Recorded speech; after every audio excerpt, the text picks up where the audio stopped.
given out soon, or some 144,000 people will be employed soon, as government has given financial clearance for same. Indeed, this week, the president will launch the march talked about NAPCO. Some 100,000 people are supposed to be engaged in that endeavor. We will look at the details of that for you. And government has also been saying that about 18 1D1Fs have been accredited. What does accreditation mean? Government has also said that it is not going to build those factories alone or solely, but it is collaborating with the private sector to do so. We will delve into the details of this for you this morning. Also, the NCCE, which has been a sleeping giant, has been speaking this week. They've been commenting on vigilantism. Remember, the Minister for Monitoring and Evaluation and MP for Tafo Pankrono, Dr. Anthony Akoto-Osei, was earlier in the week attacked by some vigilante group in the Ashanti region for not fulfilling campaign promises, they claim. The NCCE has been calling on political parties to disband the activities of vigilante groups. But do political parties actually establish or form these vigilante groups? We will get some answers from our guests or panelists on these matters. Also, Menzgold has been in the news.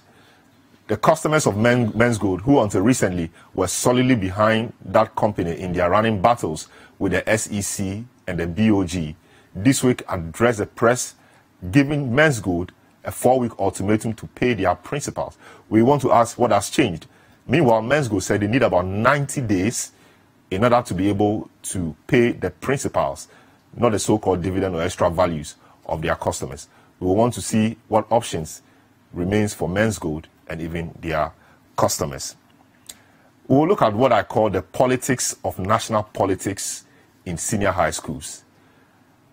Earlier in the week, a viral video of one Joshua Akamba was seen where the NDC executive was having a conversation with some senior high school students in the Timpani Secondary School regarding some bed bags congestion and the free SHS. The GES came out with a statement to say that the action was despicable and that campaigning in senior high schools is wrong and that no politician should ever go to any senior high school to campaign. The NDC has responded saying that why is the MPP feeling uncomfortable with the same thing they did in the past? Is there politics of equalization? And why would politicians want to go to senior high schools to campaign? Others have also said that in senior high school, you may have people who are 18 years, and so once they are about 18 years, they have the right to vote and so deserve to know what the issues are. We will unpack the matters arising from this for you. The Vice President and the former President, John Dramani Mahama, have also been engaged in some war of words.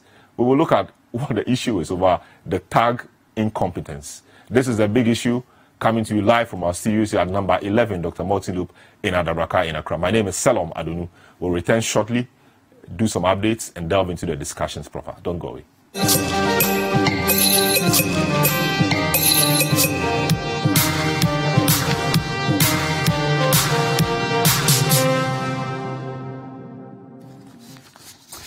You're welcome back to the big issue.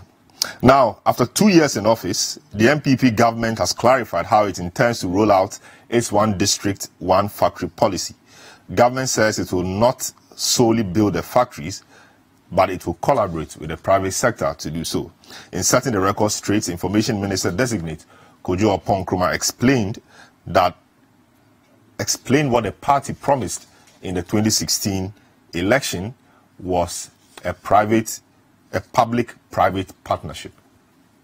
The Information Minister nominee, Kojo Oppong-Nkrumah, updated journalists on the progress of some key government initiatives and programs. Commenting on the One District, One Factory campaign promise, Mr. Oppong-Nkrumah said government, in partnership with the private sector, has granted accreditation for the creation of 18 new factories to kickstart the One District, One Factory program. He further stated that plans are underway for 50 new factories to be set up across the country. I've insisted consistently that we will collaborate with the private sector, we'll facilitate the work of the private sector in building these factories. This is a quick status report. As I speak to you this morning, 18 factories have been accredited so far, and a good number of them have been visited by President Akufo-Addo. Many of you have covered it extensively. You've shown the footage on television and on your social media handles. An additional 50 are expected to be accredited before the end of this year. And this should bring to almost 70 the 1D, 1F projects by the end of this year, 2018. Now, the One District, One Factory initiative has already seen, as part of government's facilitation efforts, has already seen about 10 financial institutions committing close to about 4.5 billion Ghana cedis in loanable funds to prospective venture capitalists. He went on to say that as part of measures to curb unemployment, government has received clearance for the creation of 134,000 new jobs, and the new recruits are expected to commence work before the year ends. To this end, we've spent the first 1.5 years restoring macro stability, a fact which now all economic observers attest to. The government continues with the next step, which is to deepen its job creation initiatives, both in the private and the public sectors. And on the public sector side, I have a quick update for you. Financial clearance has been given for over 145,000 jobs as part of these efforts. And the breakdown is as follows: about 24,000 health workers, over 9,500 educational workers, 4,000 for the police service, 3,500 for other security agencies, 2,700 agric extension workers, about 1,049 local government workers, 20,000 for afforestation, and approximately 100,000 for the Nation Builders Corps, or NABCO. Now, all of these 145,000 jobs that have been cleared, that have received financial clearance, are expected to be at post before the end of this year, 2018. Reporting for Citi News, I am Na. Well, so you heard that report filed by Caesar. So 2 persons are in the grips of the Tafo Pankroni Divisional Police Command in connection with a near attack on the MP of the area, Dr. Anthony Akutuose, last week. The two are 49-year-old Paul Ata-Onyina and 51-year-old Richard Yao, who are both members of pro-MPP vigilante group Delta Force in the Tafo Pankroni constituency. The MPP government is under renewed pressure to control its vigilante groups, Delta Force, Invisible Forces, Kandahar Boys. The National Commission for Civic Education, NCCE, which has condemned the recent attack, called on the Inspector General of Police to, as a matter of urgency, disband all political party vigilante groups in the country. The activities of political vigilante groups have surged over the past few years, with the 2 leading political parties, that's the NDC and the MPP, being the worst culprits. Notable among these groups are the Bolga Bulldogs, the Delta Forces, the Azoka Boys, the Bamba Boys, the Kandahar Boys, the Invincible Forces, with the Hawks being the latest to be inaugurated by the opposition National Democratic Congress. Some of the core mandates of these groups include policing electoral processes, providing private security for party leadership, among others. These political parties have argued that the formation of these groups is necessitated by the inability of the country's security services to provide adequate security for them. However, there are widespread condemnations of the activities of these groups, with the latest being the attack on the Member of Parliament for Tafo Pankrono, who doubles as the Minister for Monitoring, Dr. Anthony Akutuose. A group of youth believed to be members of pro-MPP vigilante group the Delta Forces attacked him, alleging that he has failed to fulfill his promises to them. But speaking at a press conference today, the chairperson of the NCCE, Josephine Nkrumah, called on the NDC and the MPP to immediately disband these groups. According to her, the operations of such groups pose a threat to national security. She also demanded that the perpetrators of such crimes be punished to deter others.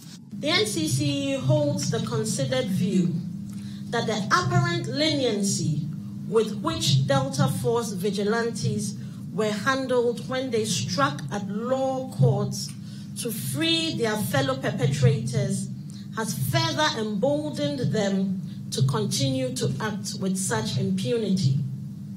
The NCC will not cease to condemn, name and shame vigilantism and all acts of lawlessness because of the risk it poses to the country's democratic stability, social security, investor confidence, and peaceful coexistence of all Ghanaians, amongst other factors. This, for us, is a national crisis. The security agencies must hasten investigations into the latest incident and bring the deviants to book. Political party stalwarts must also call their members to order and remind them that no individual or group of persons can hold the country to ransom under the guise of political party vigilantism.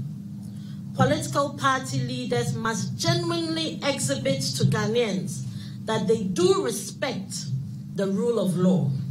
They must show commitment to peace and national stability by disbanding immediately all militant groups within their rank and file. Enough of the lip service to the rule of law. She further tasked politicians not to interfere in the recruitment processes of security personnel because it also contributes to the increasing indiscipline in the service. The laws must work. There are rules, there are regulations, there are processes, systems and procedures that govern the recruitment process in this country. And it must be allowed to work. But if everybody comes and says, put my cousin here, put my nephew in, put my constituents from they helped me to come to power, then it's not going to work. Because whether or not we like it, people will always push. So the systems must be made to work. And politicians must leave security agencies to follow their recruitment processes. For sometimes we hear that even the processes that they follow, when it comes to those who are imposed on these security agencies, things that have to do with assessment of character, demeanor, they are not followed. They just blanketly place them all into the service. The National Commission for Civic Education has described the activities of political vigilante groups as a threat to national security and has therefore called upon the political parties, especially the NPP and the NDC, to immediately disband their vigilante groups. Reporting from the NCC headquarters here in Accra, I am... Well, so scores of customers of Menzgold earlier this week thronged the Xylophone Media head office at East Legon, demanding answers from the company over the postponement of the payment of returns on their investment. The gold dealership company was scheduled to pay extra values of the customers after failing to do so last Wednesday. The customers expressed dissatisfaction over the issues and vowed to explore several avenues available to them to retrieve their investments from Menzgold. Despite Menzgold's postponement of the paying of the extra values of their customers today, a number of the customers still visited various branches of the gold dealership company to demand their investments. They were met with empty offices with security presence at the premises. At the headquarters of Menzgold in Jolu, customers who visited the office marched to the headquarters of a subsidiary company of Menzgold, Xylophone Media, after not getting any response on their concerns. These angry customers vowed to explore avenues available to them to get their monies. He's come out to assure us that our investments are safe, so they should give us back our gold, so that I'll go and sell it. I bought a pound of gold at 2,000. I'll go and sell it at 1,000 or 500 Ghana cedis. It is my money. The people who are fighting on the legal front, some of us are mobilizing and we are coming out. We want to use your platform to communicate with Menzgold officials. The end of that, their musical chairs. That musical chairs is over. No, they've played us all around for a very long time. Enti se obiadi omusika beche Menzgold me Raphael Sanam me fa me sika nche no me ka bibia se e ka me castia me store se me dini be ko no gogo. I'm not joking. I'm a vegetarian. Me dini be ko no gogo na me dini busuani na be semu me dini busuani na be sem e ko pemta mo ba betua.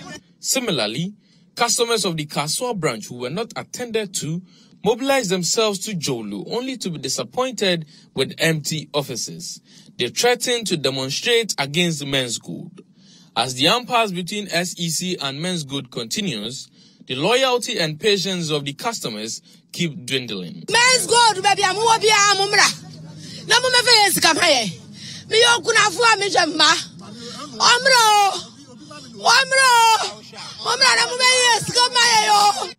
For some of them, the continuous postponement of the date for the payment of their matured extra value is an indication of deceit by authorities of Menzgold. We support Menzgold up to date, but they start lying to us. They program a schedule for us from June, August to 13th September.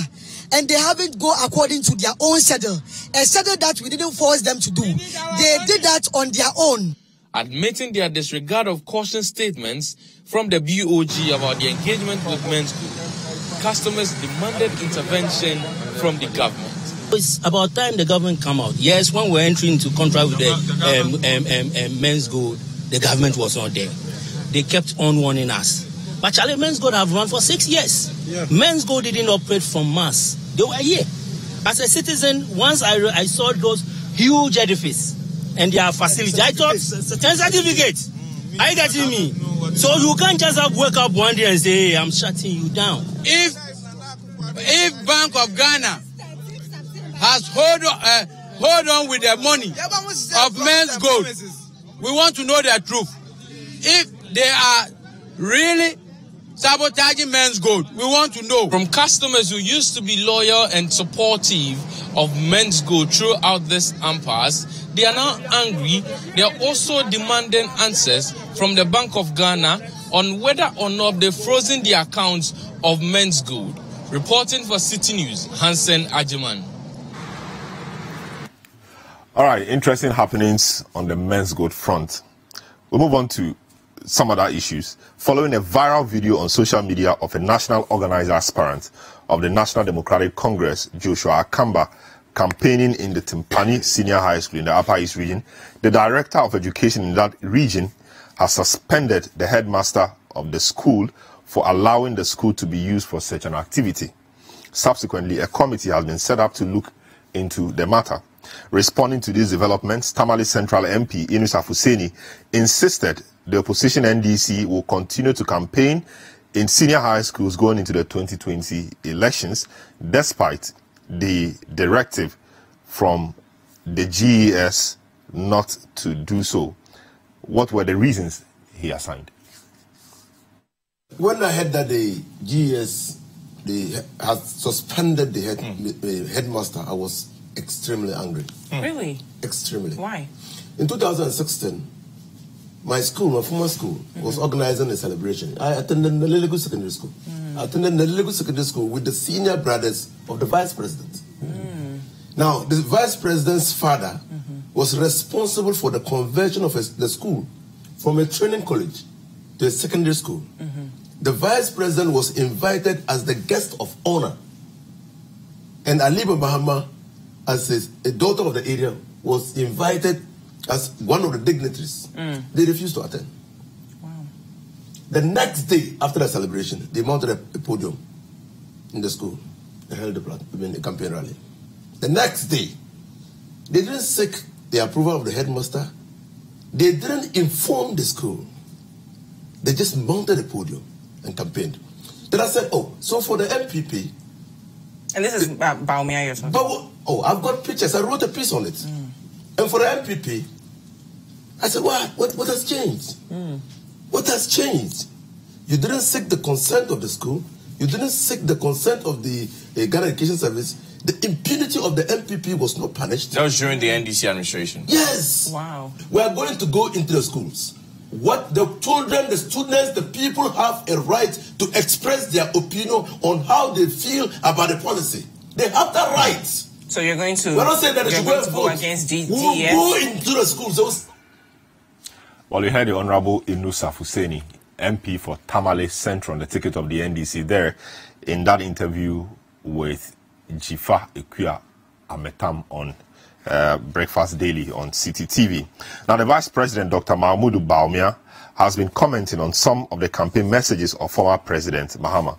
While asking Ghanaians not to pay attention to his messages, Dr. Bawumia says it will be suicidal for Ghanaians to hand over the administration of the country back to Mr. Mahama. What more has he been saying in his response to the former president's campaign messages? After just 20 months in office, the difference is clear. There is a big difference. There's a big difference. After just 20 months of economic management, if you look at the macroeconomic indicators, and they don't like looking at it, because it makes them look bad. It exposes their incompetence. We have brought up the growth rate. After 8 years in office, we ended at 3.7% GDP growth. Last year, we ended at 8.5%. This is just part of our work for 20 months in office. 20 months in office, apart from cleaning the mess of incompetent economic management. And we will have to continue working hard to make sure we have success. I hear the incompetent one says he wants to come back.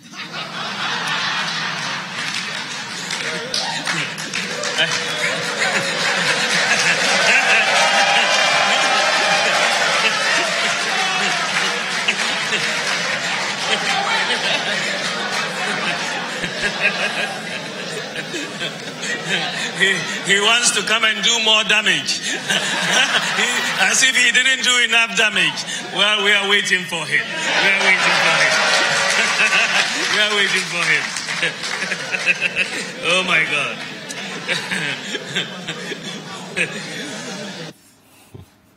All right, so you heard Dr. Bawumia there.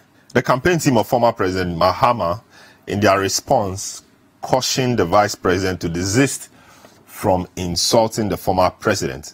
Here are excerpts of the statement issued by the campaign. The office of the Vice President was brought into disrepute in a viral video in which Dr. Bawumia was pretending to be performing official duties, descended to his lowest to call former President John Mahama names. It is sad to note that after nearly halfway through the 4-year term of government of which Dr. Bawumia is the Vice President, he still lacks the presence of mind to appreciate the distinction between his role as Vice President and that of his propagandist running mate days on campaign platforms, while reminding Dr. Bawumia that any needless and unprovoked attack on former President Mahama on any day will not go answered. We wish to remind him that the office of the Vice President is conducted with great decency and maturity, not reckless and unrestrained talk. Let him also be reminded that respect for political office holders is earned, and that if he chooses to play it dirty, he will get it back in equal measure, pressed down, shaking together and running over. We wish to draw Dr. Bawumia's attention to the fact that while he is busily measuring in minors and taking to cheap and unsophisticated politics, the manifesto promises of the NPP, for which Ghanaians voted for them, are yet to be fulfilled. All right, so you heard and saw the statement, excerpts of the statement issued by the John Mahama campaign team there.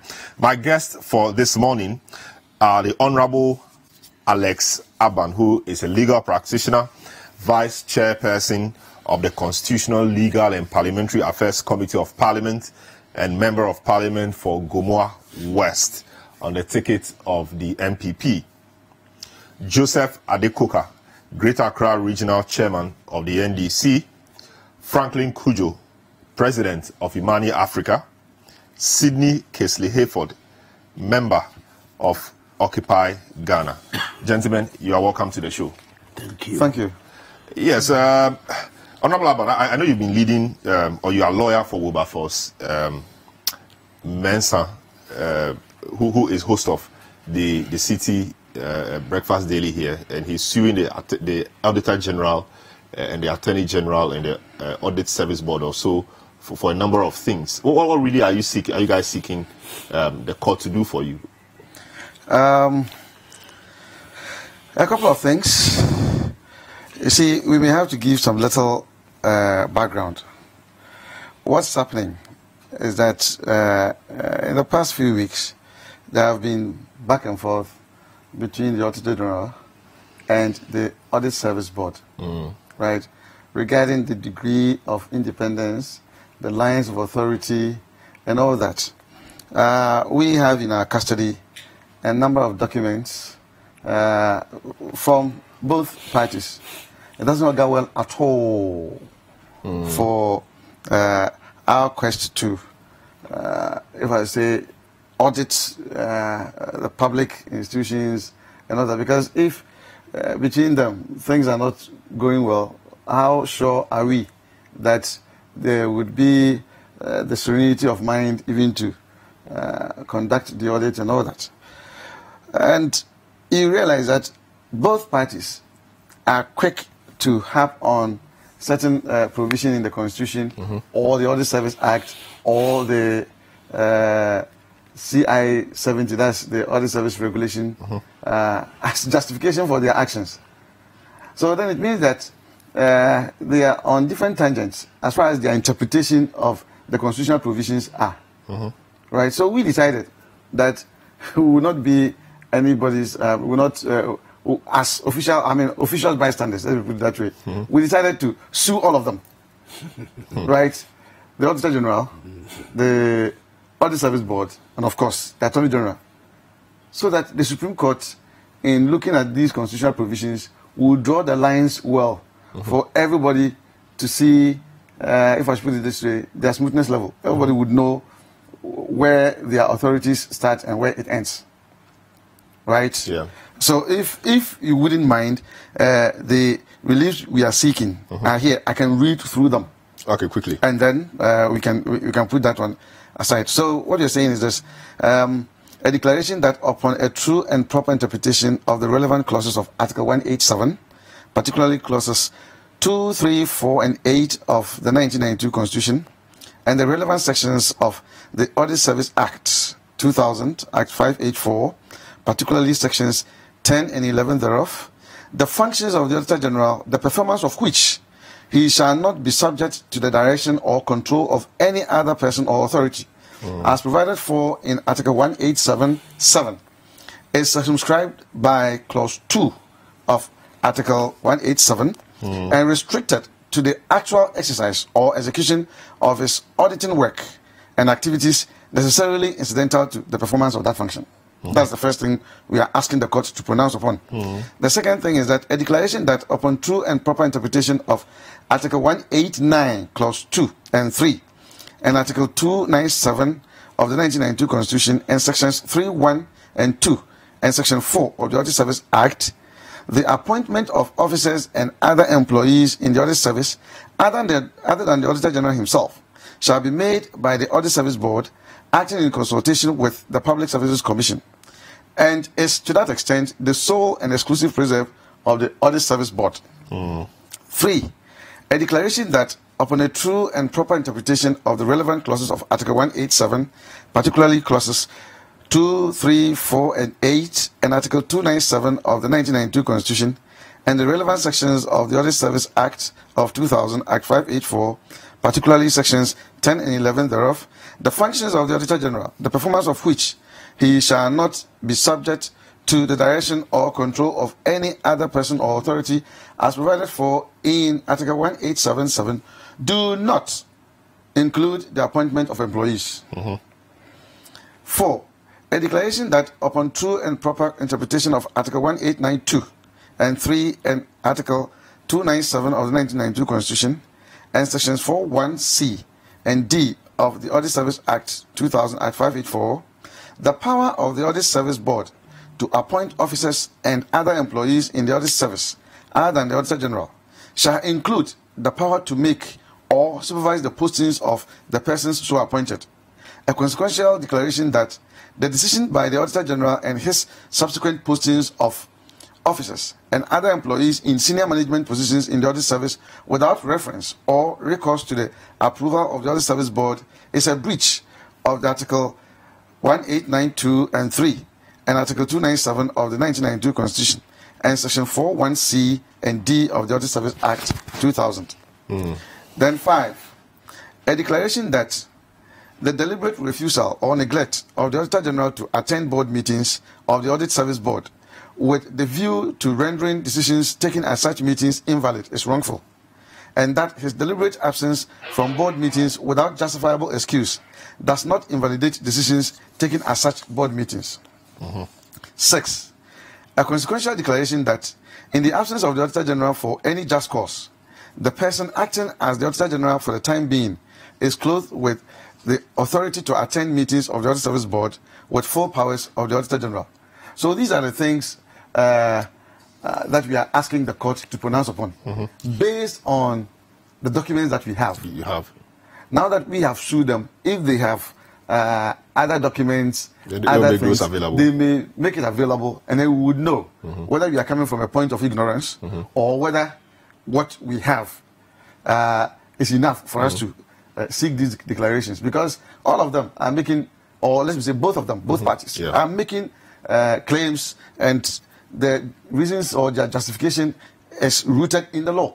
Well, but what do you attribute those things to? Others say that it's because this Auditor General, for example, was appointed by a certain regime, and there's a new regime, and that regime is appointed the Audit Service Board. So it's as if the Audit Service Board chair is now acting in the interest of the government of the day which appointed him, and the Auditor General may also be acting in the interest of another. So like there's some mistrust amongst the two because of the political regimes or administrations that appointed them. Do you find that view tenable? No.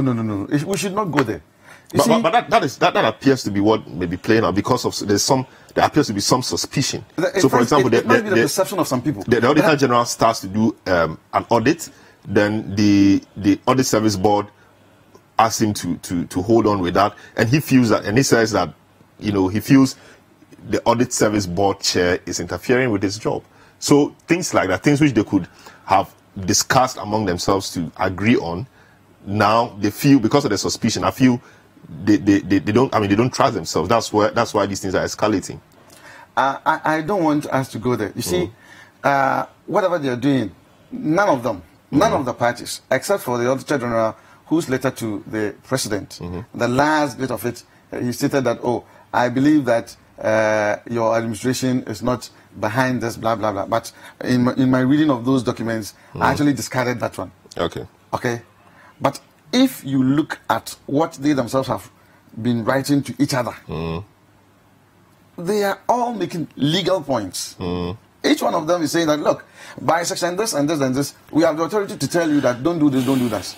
And he will also say that by article this, look, what I'm doing, you cannot control me. You understand? And he wrote to them, like, look, I'm not going to obey any of your any of your decisions if it runs counter to the Constitution and the independence that I must exercise. And your point is that the Audit Service Board also has a role under the Constitution and under the Audit Service Act itself. Yes. So you just want clarity from the Supreme Court. That's all you're doing. Very well. So others have questioned why the framers of the Constitution put the Audit Service Board in the Constitution to oversee the activities of the Auditor General or the Audit Service itself. What they give examples of, for example, the Electoral Commission and SHRAJ. These are critical institutions of state, but they do not have boards. So do you feel that the fact that the Constitution, the framers of the Constitution, put in the board of the Audit Service, is to blame for this? And was it a necessary thing for them to do? Thank you. We are not. When you we're getting to the merit of the matter. Is that it? No, not necessarily. Okay. We are not getting to the merit of the matter. As at now, you are just asking whether it was wise that those provisions were put in the Constitution. I don't think that at this time we are going to question the wisdom of the people, the framers of the Constitution. Now, what we are saying is that this is what we have. This is what is in the Constitution. So, for Wilberforce and myself, we are only going to ask the Supreme Court to tell us that between the Audit Service Board and Auditor General, this and this and this and this is what you can do. When we say that in the exercise of your functions, you are not under the control of any person or authority, we mean this exercise. We don't mean XYZ. Because see, if you look at the Constitution itself, it says that all appointments, it means that even cleaners must be appointed by the board, not the Auditor General. You understand the point? Yeah. Good. And then they decide that, you know what? They may delegate some of those powers, perhaps, to the Auditor General. So the board decides that when it comes to the lower ranks, we would like that you, as Auditor General, like the Chief Executive, you go ahead and do those ones, right? We intend that the senior managers or the senior people, we would do the postings, or if you are even going to do the postings, we would want to give some kind of approval, right? Then he writes to them that, you see, when you do the appointment, it ends there. Okay. My duty is to do the postings. Okay. So whether the person is a director, deputy auditor general, whatever it is my duty, right? Okay. That's his understanding of the Constitution. Okay. Right. The Audit Service Board also feels that no, since we have the power to appoint, we have to post them as well. We also have the power to post. It comes naturally, but we are saying that do the postings up to the director level. From director level, leave it to us. Or if you are even going to do it with our approval. Okay? And he writes to them saying that in the exercise of my functions, you cannot control me. Is that part of the auditing functions? So there are a whole lot of issues that we ourselves do not understand. That's why we want the court to draw the lines very well. Very well. I mean, that's a good one. You know, this wasn't part of the issue because we have an interest in this. Wilberforce, who is host of the Citi TV's Breakfast Daily Show. I mean, he instituted this action, and he's taking instructions from him as a lawyer. So since he's here, we found it necessary. But do you have any comment on this? No, the turf war between. let me say good morning. yes. I'm not being greeted. It's all right. To yourself. You're not different from Sydney. But Sydney, I asked that you being the permanent. Permanent representative of the Security Council. You are always late. Anytime I come here, I come here before you. No, it's because you come too early, which is good. Oh, I see. No, so there's a time for us to come. The time is 9. The time is 9, so that's fine. You have to be very careful how you address your elders. Oh, yes, sir. Oh, yes, sir. Yes, sir. Yes, sir. The fact that your hair is going a little grey after you have stopped wearing the Adama, so your hair is going a little grey, doesn't give you the right to talk to me on the same pedestal. You are warned. I agree. So what is your question good again? Morning. Good morning to you too. And good morning to listeners. That's right. Yes. You know, there's a turf war between the Auditor General and the board, the board chairman. And I think this is why my brother here wants the Supreme Court to come in and intervene. You know, is that a good thing? What do you think of it? It's a war. No, I mean the fact that they want some interpretation and clarity on what their roles are from the Supreme Court. Is it a good exercise? Yeah, it is, because now I mean there's a serious turf war. That's the only way we can. And how can they function together when the Auditor General and the board chairman of the Audit Service are having conflicts? I mean, you see the letters going around. Now there's a court case where the Auditor General says that he hasn't authorized some people to do audits. You know, all this. So I don't even know that one. You know, that's good information. Okay, the Valerie Soya bit. Bit. But that's her suit, not the Auditor General. I'm just saying that. I'll look for it. I'm just saying the letter has gone out where he has replied to say that he hasn't authorized anybody to do an audit service, audit of a company. So it's the right direction. We need to have clarity on these issues to avoid this unnecessary conflict. It's not healthy at all. Yeah, it's unnecessary conflicts. I mean, you need to. So once you are handling the case, we have to leave it to you to pursue it. Very well. We must encourage him to pursue it. Very well, good. So let's move to the substantive issues. I can't talk about this. Okay, so Selorm. No, because it's not okay. Yes. I woke up early today to be here. Very well, and you were not here last week, so we thank God you are back in good and there was safe and traffic fine on today. the road, plenty, and there's no buffaloes. No, there's buffaloes. You know the problem we have is our reluctance to make amendments to the Constitution, which in several times has shown that it is not a perfect document. Okay? I think we are too fond of giving credit to the framers of the Constitution as some people who were able to anticipate any jam that would happen due to constitutional conflict. And in a situation like this, yes, we are going to seek clarification at the courts, which I think is the right thing to do. But you see, what has to come out of it is that when the courts make a determination that, yes, the Constitution is so convoluted in this case that it is causing conflict, I would expect Mr. Aban and his people at Parliament to actually go and move to amend the Constitution. That's your job, is it not? But there's already been some work on that front. The former president set up the Constitution Review Implementation Committee, the CRIC. But it appears nobody knows where that process is at the moment. You know. Well, clearly, if you don't know where it is, then it's sitting somewhere, not doing anything. Yes. All right. All the amendments that were recommended for constituencies to improve the Constitution, make things easier, are still sitting there. For example, if we had implemented the clause that was recommended that we should vote for DCs and MCEs, which I believe is in the Constitutional Review Commission's report, then we wouldn't be going through what we are going through now, where we are trying to get new regions and we are trying to get a determination as to whether or not we are going to vote for DCEs and MCEs. The failing is ours, but particularly it is the failing of Parliament. There is absolutely no reason, none whatsoever, that we should be sitting down still waiting for that document to be implemented. No, but what's the role of Parliament in this, Honourable? Does it have to come from the executive, or Parliament cannot on its own? That's exactly what the problem is. You see, as at now, as to whether an individual can file what you call or initiate what you call private members bill, no, it's not. It's actually not clearly spelled out. Professor Michael Quay, in his inaugural address, the speaker has been encouraging us, to do that.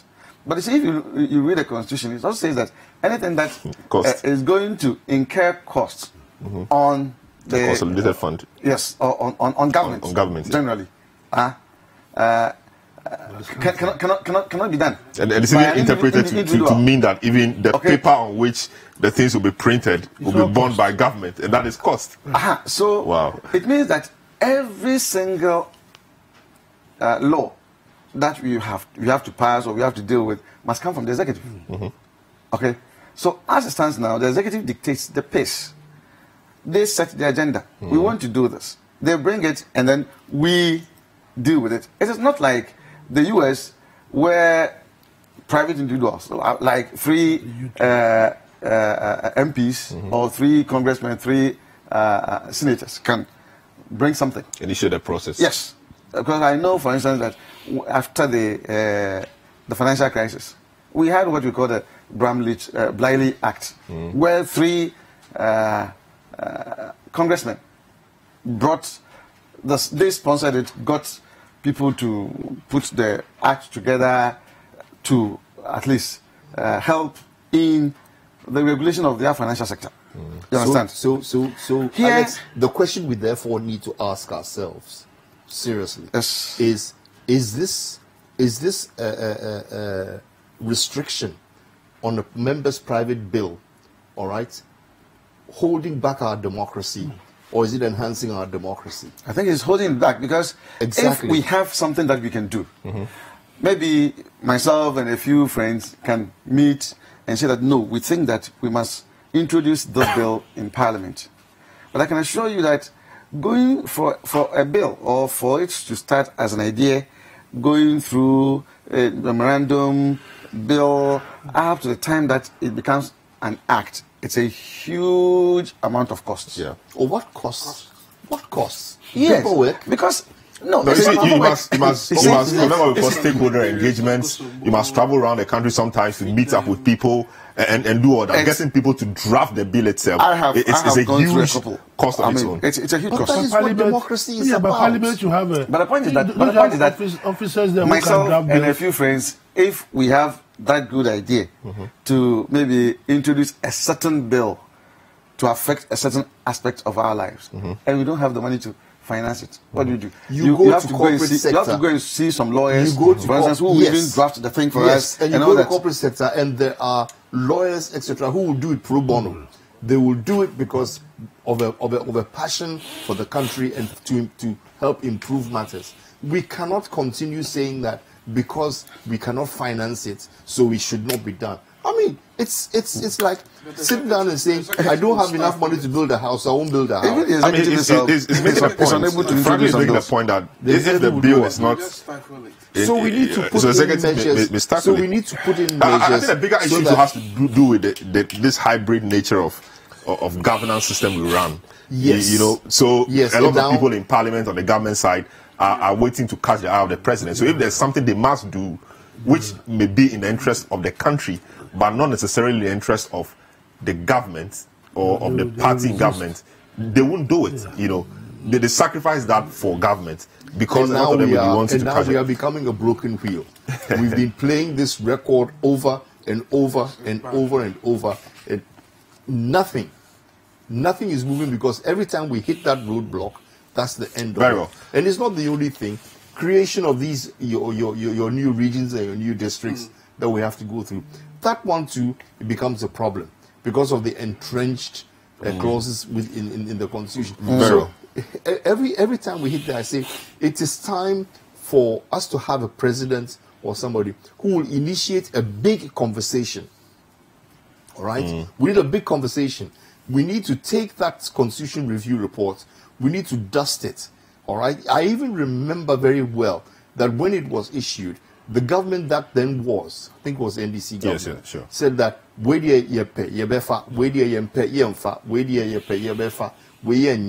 they started picking and choosing which parts of the report suited them, instead of having a proper debate, because you went to the people and the people said this is what we want. Then you come and say, oh, the people want it, but we don't like it. What kind of a democracy is that? You know, and even in that sense, the recommendation on the election of the MMDCs, for example, the recommendation is not how this government, if he wants to do it, because I think there was a talk about shortlisting people and all that. But in this case, I'm sure they're going to open it up to everybody. So I'm not sure if they will go by what was recommended. I'm sure they will want to tweak it a bit, but I mean, this is just these are just some preliminary comments. Preliminary comments. But you see, at this point in time now, civil service organizations and other interested individuals have become stronger and more vocal in this society, and it is time that a lot of these issues were brought so that we can input into all this. When that report was written, a lot of people were very, very reluctant to say anything because the culture of silence was still hovering over to some extent. No, but this is recently. It's not recently. This is 2010, Atamils was alive when that thing happened. Yeah, 2010, 20. And Atamils died in 2012. Yeah, so that's only recent. 6 years ago. And for you, that is recent. We are way into our democracy, culture Just of like excellence. we are running late on this topic. You know. All right, so very well. So good job, Wilberforce. Isaac Mensah, host of the Citi TV's Breakfast Daily, and his lawyer. He's a lawyer himself, freshly minted lawyer. Congratulations to you on that front as well. And his lawyer, Alex Ban, who is my guest this morning, an MP for Gomwa West. Great job, guys, and we'll be watching that space to see what comes out of that. All right, so let me start with you. The MPP or government this week has been telling us what it's been doing on the job creation front. Government says that when they came into office about some 19, 20 months ago, their focus really was to fix the broken economy. And now that it appears that things are a bit settled, I mean, all the various indicators are looking north. I mean, those supposed to be looking upwards are looking upwards. Those supposed to be looking downwards are looking downwards, like inflation, like interest rates, etc. And then GDP growth and the others supposed to be looking upwards are looking up, which means things are really going well when you look at the indicators. So having done well on that front, they are now turning their attention to job creation, which was a major promise they made to the people of Ghana. And by the close of this year, some 145,000 jobs will be delivered because financial clearance, which is a very important aspect of it all, is being given. And on Wednesday, President Akufo-Addo at the Independence Square is launching the NAPCO, which will be creating jobs for some 100,000 people. This should certainly come to you as good news as a Ghanaian.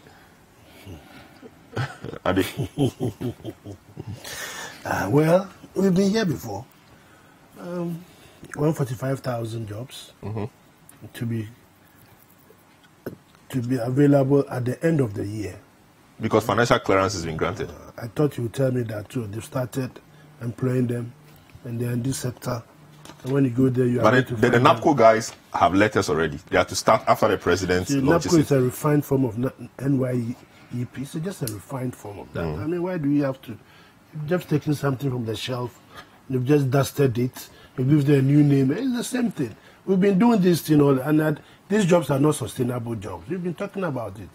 It's good for the politicians to come and give you numbers, give them pressure. So many people are. But go down there.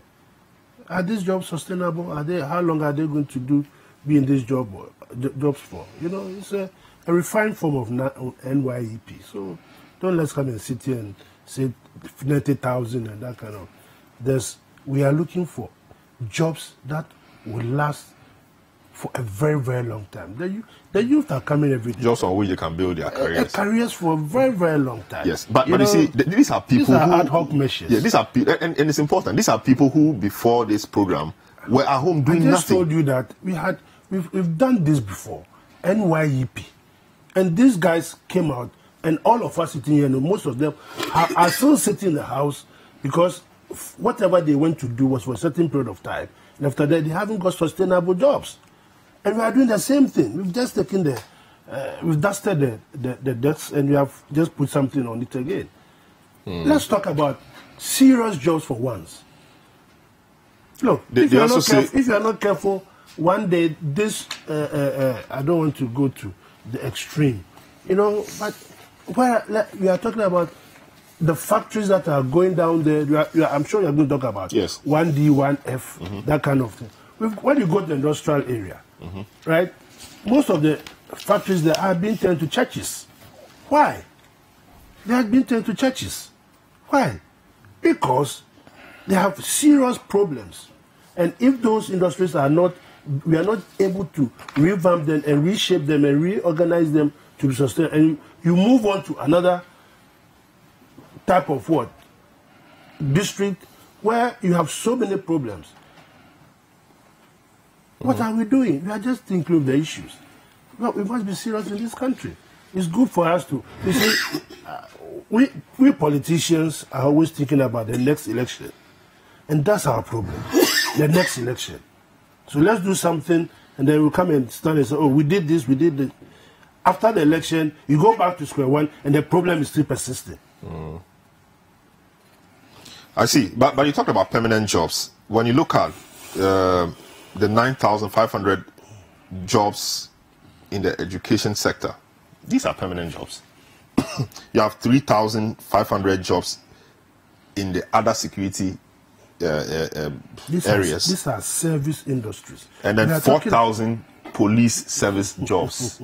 These are permanent jobs. These are service industries. When you are talking about jobs, sustainable jobs, where are our factories? We keep importing. We keep talking about the value of the city going down. We are talking about things that we can seriously look. I keep saying, look at the second-hand fridges that we import into this country. And have we thought about putting up a refrigeration factory in this country? When I was growing up, I remember very well, Kwame Nkrumah's era. We had Akasanoma fridge, if I can remember. Yeah. Is that right? Akasanoma fridge. Akasanoma radio. Radio, television. Exactly. Yes. And these are factories that they were set up in the thermo-industrial area to cater for us. These days, we are importing second-hand fridges. It's cheaper. How long did they start? So how many jobs did they create? For the importation. Yeah, for the importation. But they're also creating jobs. Those who import are also creating jobs. So we've been here before. Let us go back there. Somebody, a few weeks, I heard someone saying that, look, you should go back and get the Kwame Nkrumah's 7-year development plan. Seriously. And sit down and look at, this is what the Malaysians, the Singaporeans, this is what they have done. Today, only yesterday, Singapore was able to fly 19 hours from where? From Seoul to New York. To New York. 19 hours in the air. 19 hours. You know, they were doing that for actually, they realized that it was very expensive for them. So they've taken their time, brought out a plane that will now be in the air for 19 hours. They are making progress. And my brother tells me that it's a second goods is but in Nkrumah's time, you couldn't catch a plane from Accra to Tamale and Kumasi. Now we are doing it but the process will have been there's advancement in certain areas. Exactly. There's a railway line that is coming up from the north on the western side and the eastern side, etc., etc., etc. But you are absolutely right. I don't want to denigrate what you're saying. The fact of the matter is, we have been there before. Yes, exactly. We have thought about it. We have done something about it, but we are not sustaining it. We are not building on the foundations to be able to achieve something bigger and better. My big concern is we still don't have a very, very decent infrastructure backbone for IT. And these days, you cannot do anything, but anyway, it's not my turn. No, but I can continue. You cannot do anything without having a very good, strong IT platform. See, when we are talking about private members' bill and you're saying it's expensive, why do you want to do it with paper? You can do it electronically. So you can reduce the cost of doing something like that to a fraction of what you're trying to get at. So, you know, we are still trying to, and I think this is self-indictment, that we are still trying to keep ourselves within a primitive era. It seems to be a psyche that we have, that we want to keep being primitive. Yeah, because we are always looking at the short-term election cycles. That's the problem. Yes. You know, so just do that ad hoc things just to give the impression that something is being done. And then you come and sit there Saturday morning. I'm not going to argue with you about a job being created because we've been there before. Let me go to truly, we do have a big problem with employment. You see, and let me say what I have to say, that we can go around the table. You see, I don't think that any government should come and stand in front of us, the people of the country, and start talking to us about 145,000 jobs. Okay? How many jobs do we need? How many jobs do we need? At what point would we have reached saturation where we say we have full employment? You don't have a labor database. You don't know how many people within the various sectors are required. So you're not channeling the youth into those sectors in order for us to be able to use them as they come out. People come out of school. I met a couple of people the other day, students, and they have graduated as lab technicians, all right, from the Polytechnic. And these days the Polytechnics are considered universities. So they've come out. They are full-blown lab technicians. There's nothing for them to do. There are no labs for them to work. Yeah, there are no labs. Food and Drug Authority or whatever it is full. Council for Scientific Industrial Research is not doing anything much. And yet you have a whole group of them. I think there were how many of them I spoke to? About 50 to 60 of them. They're looking for work. Where are you going to place them? Okay? Private sector is not into scientific research and development because there's no money in that sector. It's all government driven and all government sponsored. Okay? So if we keep on doing things like that, and I like what Ade is saying at this stage, because we have been there before. It's not like as if we are now suddenly being hit with the fact that there is no opportunity for a youth to be engaged in any kind of permanent or meaningful employment. It doesn't exist. All right? And you can't conjure things like that up. The market has to push you in order for you to be able to develop to get into that position. Very well. You're not going to get there. Very well. Honorable Aban, I mean, the discussion so far, the consensus so far, is that we've been there before. I mean, 145,000 jobs sounds big or looks big, but if you look at that versus how big the problem is, it appears like a drop in the ocean. And I think the minister designate did concede that. Are they saying that this is just like recycling? I mean, taking what NYEP was doing and now naming it differently, so it appears like you are doing something. But if you had left it, NYEP would have, and given the same funding to NYEP, would have done the same thing. The jobs, are they sustainable? 100,000 jobs from NAPCO. I mean, Ade, for example, is not impressed. Thank you very much. Now let me enter my greetings. Okay. Yes, greetings to our viewers and greetings to the people of Gomwa West. Greetings to my indefatigable DC. Very good. Yes. Did you win another thing? The elections have still not been held. Oh, the elections? I thought it was supposed to be that weekend, but it didn't happen. He is the reason why they are not doing it. Oh, he is the reason why they are not doing the election. He will win.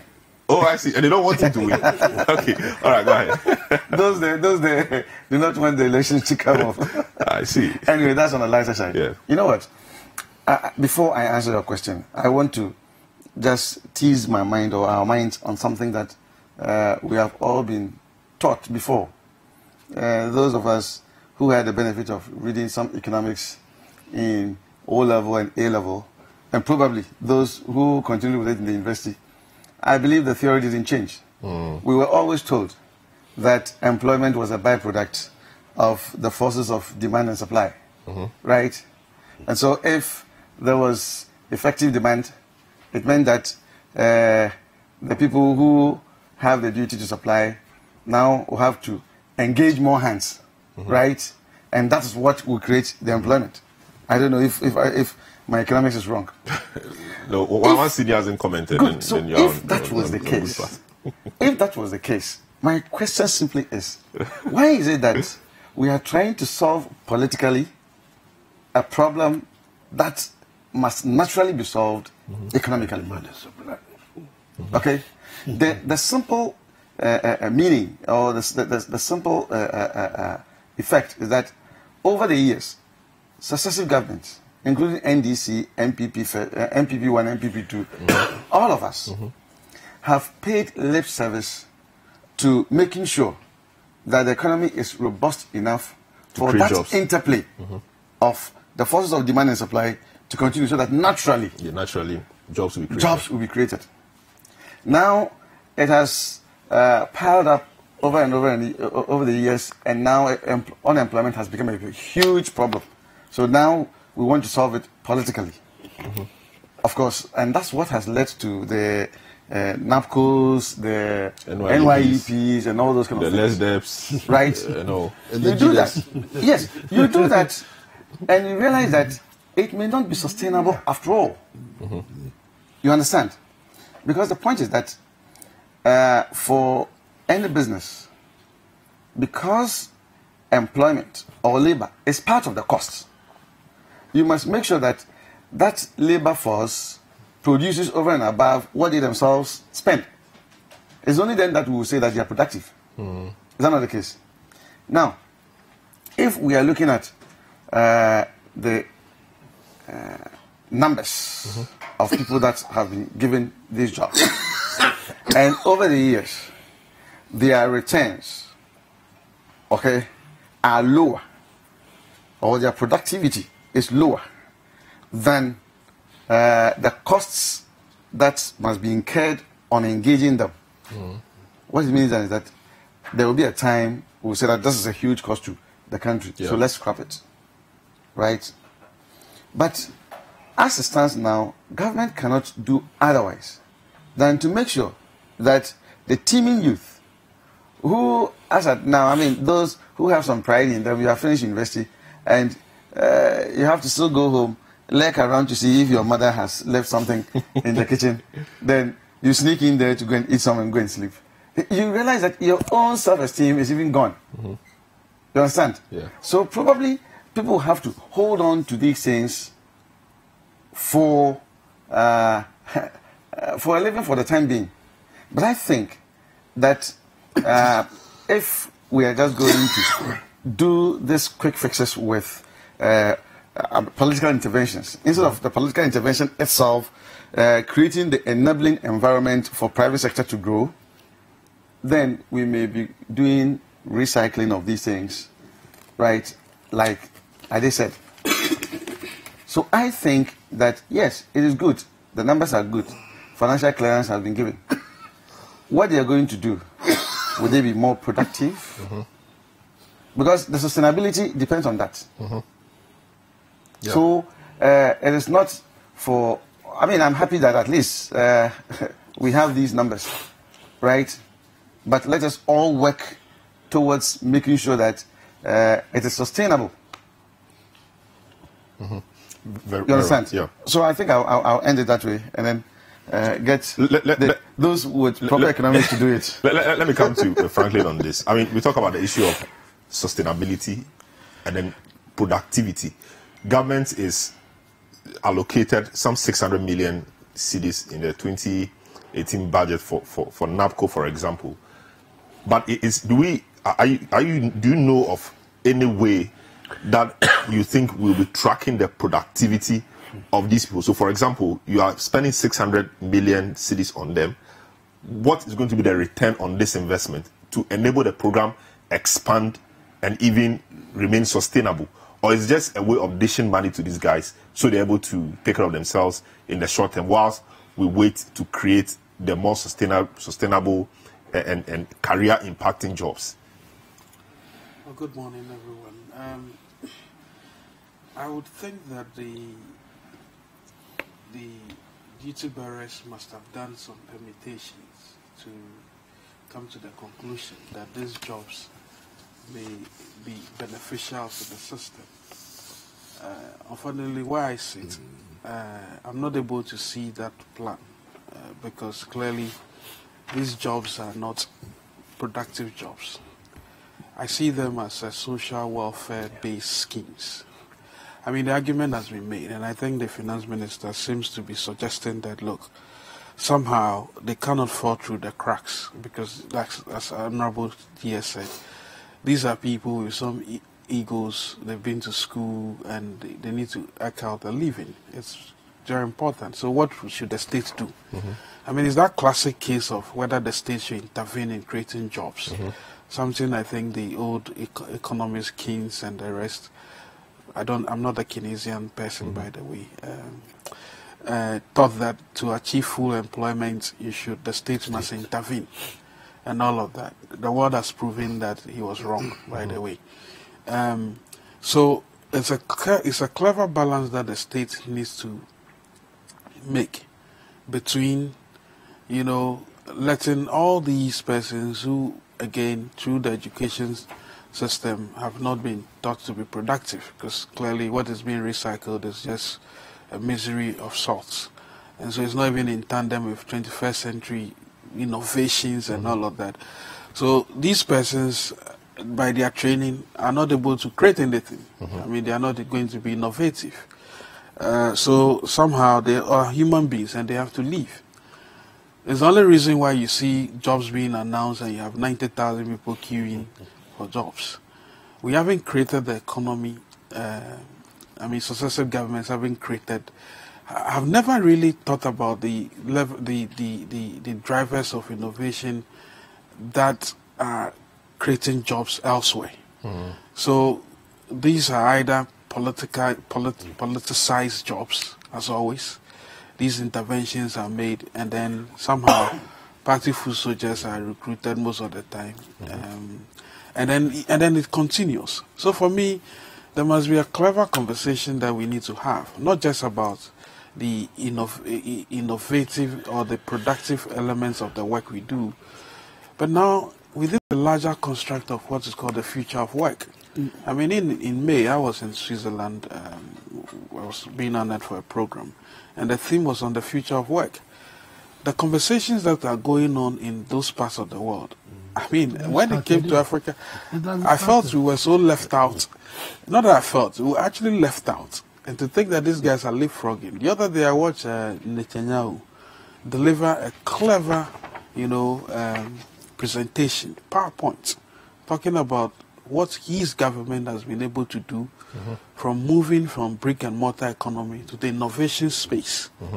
And that is the future. In 10 years, this is what he's been able to do. When I saw that, I said, well, this is how leadership should be about. It's not about big speeches and all of those.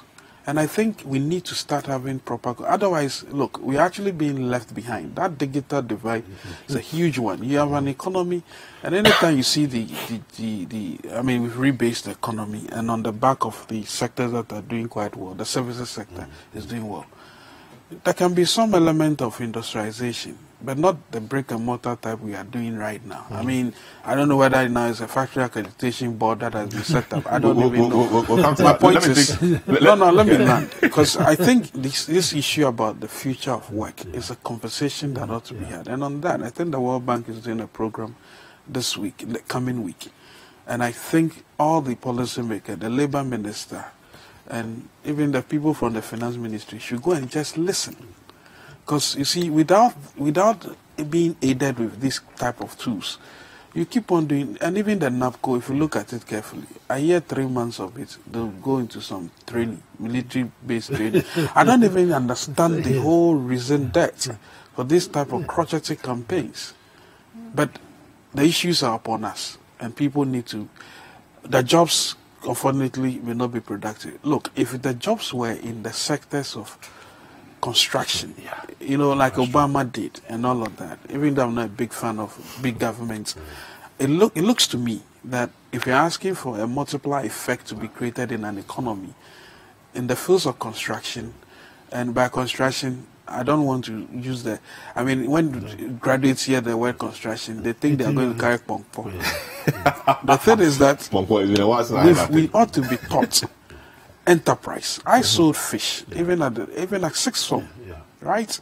And I value the issues of enterprise. But today, most of the young guys are looking for quick fixes. The degree you're holding is not productive. So you can only rely on some 500 cities job through NAPCO. They should go for it. Half a loaf is better than none. You see, population is growing. All right, but that's what I'm saying, that we need to look at the Ghana Living Standard survey that came. Clearly shows that even though the economy seems to be doing well, there's the inequality is also widening. And inequality thrives on if we do not have a buoyant economy that self-multiplies itself. And the innovation space is exactly what we need to do. None of these GDP figures would cause any change when we haven't looked at the clear issues about innovation. And for me, I actually felt really sad in May this year. In fact, when the conversation was going on, I think one moderator was African. So we tried to sort of bring the issue back to Africa. But we had no data to even back, as Sydney is saying, we have employment data. Your government, there was a time a minister said 1.6 million. And then we asked them, where are the jobs? Then my good friend, the job minister, agriculture minister comes. He says it's created 750. The budget cannot support the team. Then we are just there. That's why I said we have been there before. Exactly. All right, very well. Let me take some comments. Here's the dilemma. So we can get it to a point where maybe we can carry on. You see, you're building a railway line. Some time ago, you will need about 2,000 people to build that railway line. By the time we cut the road, we smoothen it, we section it, we get the steel carried. You would carry the steel by some crane, or etc. So whilst you're building the railway line, you would engage those 2,000 people for maybe 3 years to be able to get that railway line done. If you've seen the video that is going around about the railway line that is coming down, the machine is practically automated. You don't need more than 5 people to build that line. And it is building that line faster than you would be able to even conceive with 2,000 people. Where and how do we combat that? Where we are looking at science, because we want to keep the cost of construction down. So we're looking for better scientific methods to get it done. So that thing is being sought because we are using the forces of economy to be able to make it work. Fine. All right? So we ask ourselves, which part of the value chain should our youth be engaged in order for them to be able to keep it? And you would say that they should be in the design and construction and innovation side of trying to make all these things move forward. But we are not geared up well enough thinking that way. Like you say. So what to be able to get it done. So what you are interested in is what we are doing now. Short-term measures. What we did for education is when, you guys created technical institutes and you wanted to do it, and now your colleagues have come back and they've done it. I asked myself, what is the motivation? What's the grand picture for elevating polytechnics to technical universities? Is it to do as Sydney is suggesting? I mean, that laser focus, that multiply effect of an education that one should be getting. We'll be creative. We need to move beyond fabrication of metal. I mean, no. I don't get it. And our technical institutes, where you would have thought that that's where the incubation should have been, are just recycling misery and poverty all through. All right. So I know you want to when the conversation is getting lost. I mean, we need to let people know what we are doing. 97.3 Citi FM and Citi TV, you are live. This is a big issue coming to you live from our studios here at number 11, Dr. Martin Loop in Adabraka in Accra. We are just trying to dissect Information Minister designates statement that some 145,000 jobs have been created or will be created. In fact, the people, according to him, will be at post by end of the year because the key hurdle has been crossed, according to him. That is, the financial clearance is been given by government. And my panelists have been looking at that issue. K. Amofa tweets and says, so a few of your comments just to see what our listeners and viewers think and take their contribution to the discussion. Kiamofa says, IT has a major role in solving Ghana's unemployment problem. The focus should be to train our youth for export, like what India is doing. India is making $10 billion annually for exporting IT experts. Hashtag the big issue. The question is what the NAPCO participants will be doing in the next 3 years. We keep repeating the same mistakes again and again. Hashtag the big issue. Why should Stanchart hire Indians for online customer service while Ghanaians cannot play that role? It's time we looked at the possibility of exporting experts. If that is an option government wants to take. Why should Ghana have nurses and doctors it cannot employ? That's an interesting one. So like the doctors and nurses who we cannot employ, because they don't have financial clearance, we can export them. But I don't think it's financial clearance. It's finance. It's government. So finance ministry will have to pay you, but because it has limited budget, you must ensure that you have clearance from the finance ministry before you employ. Else, if you employ them and it's not, finance ministry has not provided for them, they cannot be paid.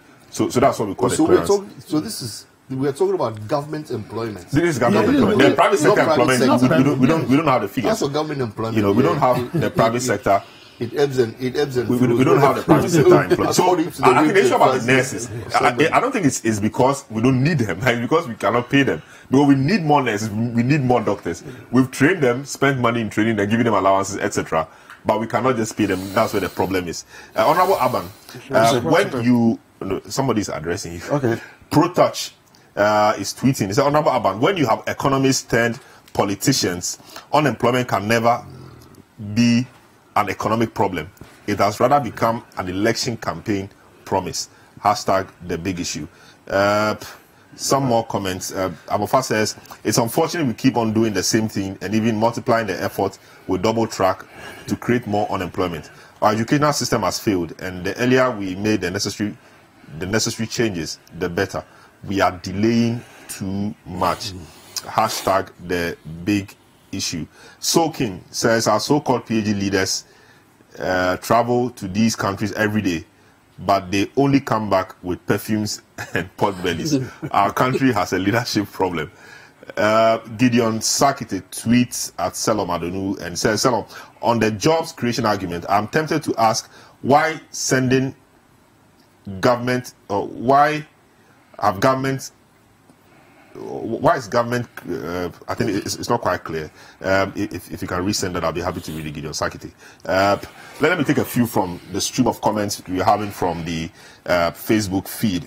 Remember, we are live on Facebook as well. And a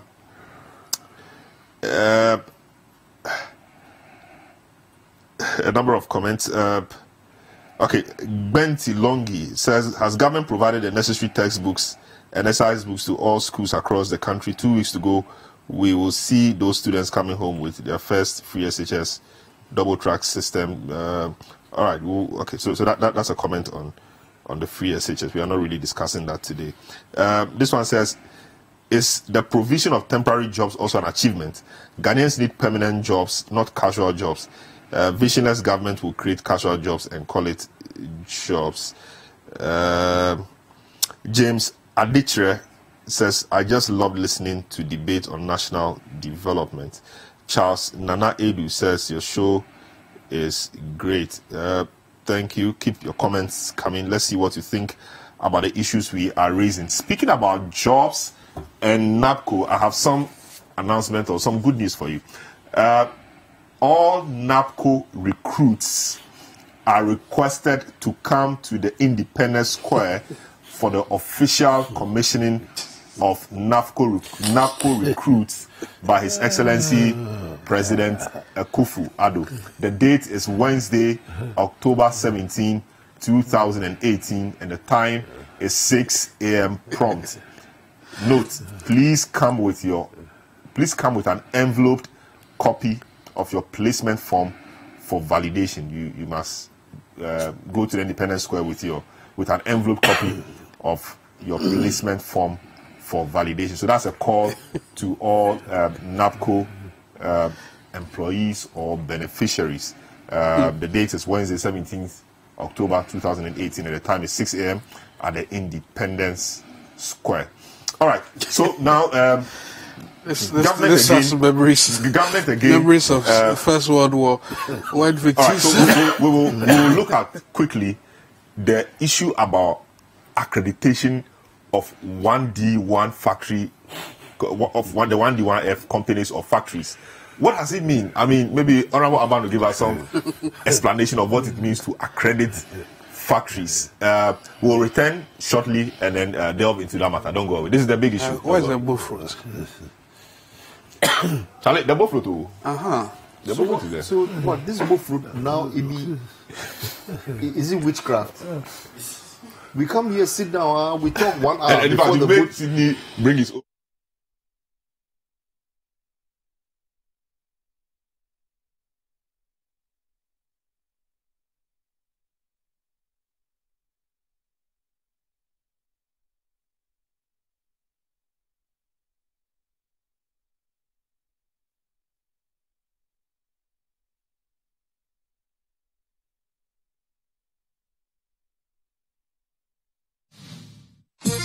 Quero ver todo mundo balançando. Ninguém pode ficar parado. É só loucura. Mexe. Witness the twisted and tangled story of betrayal, greed, vengeance, and love in the award-winning Brazil Avenue. Carmenia, a woman led by greed, gets rid of her husband, who is Rita's father, and sends Rita away to a filthy landfill. Rita finds love in Batata, but they are soon separated by adoption into different families, far away from each other. Many years later, all paths cross again, as Rita, now a renowned chef, seeks to pay back her stepmother for taking away her happiness as a child. It's a story of twists, turns, suspense, and thrilling action in Brazil Avenue. Brazil Avenue, coming soon only on Citi TV. Brazil Avenue.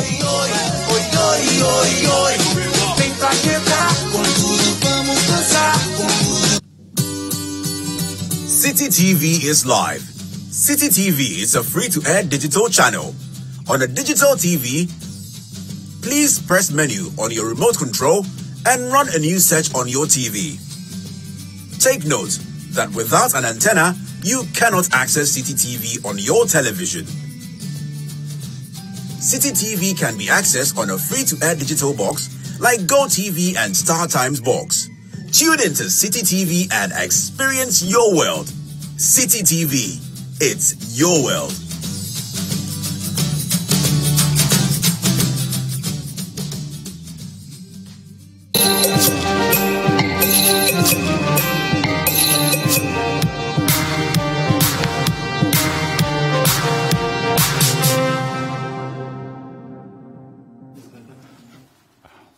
All right, so you're welcome back to the big issue, 97.3 Citi FM, citinewsroom.com, Citi TV, and Facebook Live. My name is Selorm Adonoo. My guests are the Honorable, are you an Honorable? I mean, you're an Honorable gentleman. So, Joseph Adekoka, NDC Regional, Greater Accra Regional Chairman, the Honorable Alexander Aban, Legal Practitioner, MP for Gomwa West, Sydney Kesley Hayford, Member of Occupy Ghana, Financial Analyst, and Franklin Kujo, President, in fact, founding president of Imani Africa. That's how he likes to put it. All right, a few of your comments. This is from Hamid Abdul Razak from Boku. Political jobs are created on paper. Jobs are created on radio and TV, but realistically on the ground, we Ghanaians can't feel the so-called created jobs. Well, this 145,000 jobs, the minister designate says the people will be at post by end of the year. So, Ernest from NABDAM says government should give detailed categories of the 24,000 health workers. Nurses were told that the Ministry of Health has been giving clearance. However, we are still filling forms or posting forms for the past 2 weeks. It is getting to over a month and no single form is out. Eben in East Legon says the government must pay attention to the creation of jobs in the country than the creation of regions. This country is really losing it. That's quite an interesting one. The government must pay attention to the creation of jobs in the country than the creation of regions. Ado in Awoshi says the issue about job creation is laughable. Are you aware they are now talking of paying July salaries of people in afforestation, and we are in October? Yemo in Lashibi says, I disagree with my old Santa Clausian Adekoka. There is disparity between NYEP and NAPCO. With NAPCO, there's a tendency of equipping the participants with employable skills which is relevant for job seekers. I think the NYEP also does the same. All right, so let's move on. Tell him it's not the proper Santa Claus. No, it's a Santa Claus. All right, I start with you, Honorable Aban. Yes, sir. Information Minister's designate, Upon Krumah, says, I quote, 18 factories have been accredited so far. An additional 50 are expected to be accredited before the end of this year, and this will bring to almost 70 the one district, one factory project before the end of the year 2018. Aban, Honorable, what does it mean to say that 18 factories have been accredited? Does it mean that the factories are up and running, or I mean, what does it mean to accredit a factory? Thank you very much. I may not be able to have a succinct definition for what it is. Because that's an introduction into our... No, the reason being that I didn't say that. That's point number one. The second thing is that if I should explain, try to give some operational definition to what he said, I may have to just use what happened in my constituency as an example. I believe that about 2 weeks or so ago, you all witnessed the inauguration of the Casa de Europa factory in Goma West. It was accredited.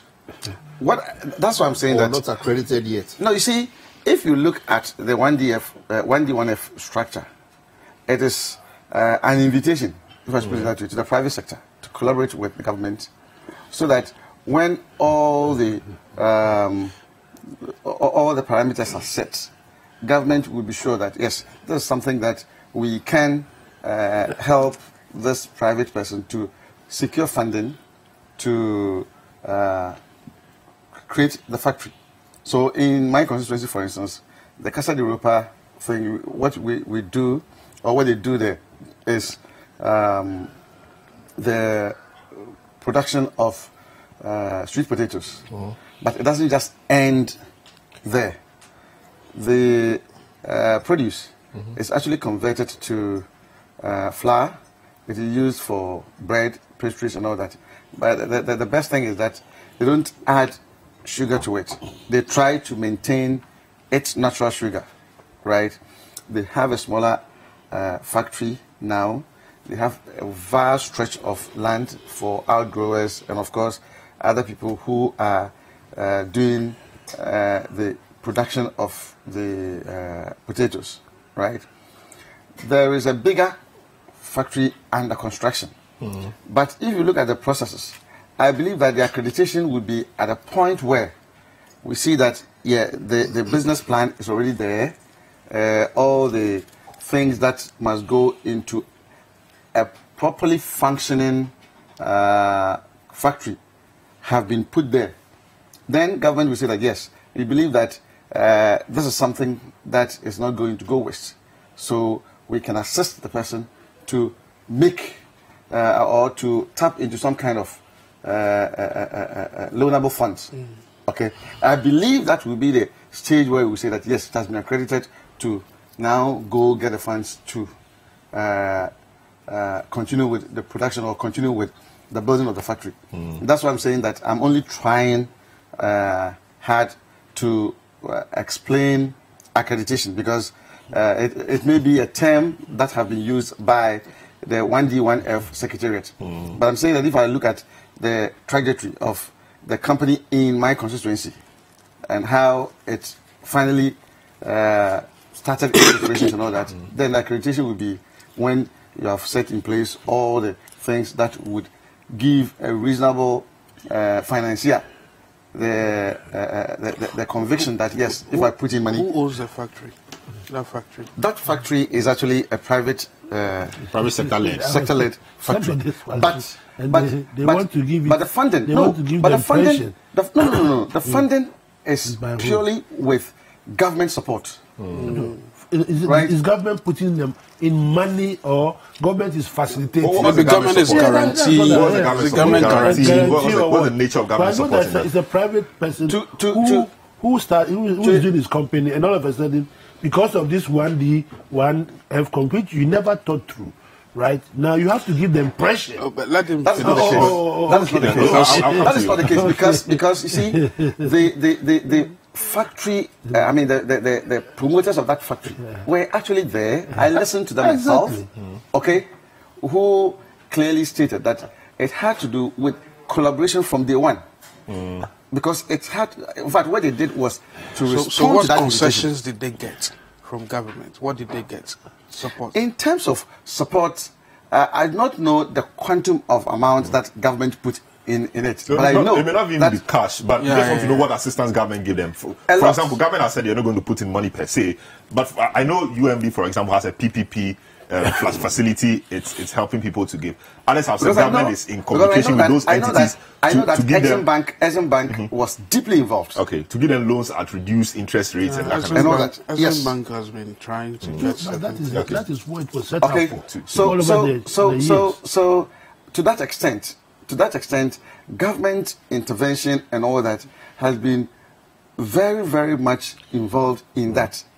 Otherwise, probably, if it had been the sole effort of the promoters of that company from, let's say, a distance, without necessarily any collaboration with the government, probably they would not have got to where they are, right? And most probably, the factory, all the equipment that are being imported, of course, because government is involved, probably they may have to even take it with some tax waivers and all that. So that's what we are talking about. Have they grown enough sweet potatoes? Yes. They have enough sweet potatoes. When I go to the factory, to keep that factory going year after year after year. I think anytime it comes here, we must we change the we have to change the food to sweet potato bread. So when I go, it's healthier. It's healthier too. Also, when I go to the constituency, I'll make sure that I get some of the bread for you. Okay, great. The bread and the chips. When it very nice. We'll make viewers and listeners aware. It will not do a commender on us. No. You see. In this case, the vast stretch of land and that we have the potato farms so big. Have they published their very big? Do they have a website? I have not tried, but probably they do. Okay, maybe they do. Probably they do. But it's so big. Anyway, he was explaining accreditation. No, I think he's found a way around it by using his local example. Exactly. All right. So let me come to Franklin before. I saw a publication this week. Greater Accra Regional Minister Ismail Ashite made a point I felt was quite interesting, and he said that all abandoned school projects or uncompleted, there'll be no new school project in Greater Accra until all the abandoned school projects have been completed. I thought that was great. Can we also say that all factories which have been abandoned, which are not operational, like the Commander Sugar Factory, there's a factory around Ewutu Senya also. Ceramic factory. Yeah, the ceramic factory one at Elmina. We have the tomato period, those old ones, the Palugi, and all those. Can we say that we want to hold on until we revamp all these ones? Because these are big factories which have had a track record in the past, maybe apart from Commander, which is new. Can we say until we revive them, we will not so much concentrate on building new factories so that we will get these factories working before we think about small ones, because we may risk doing other commanders around for political gain.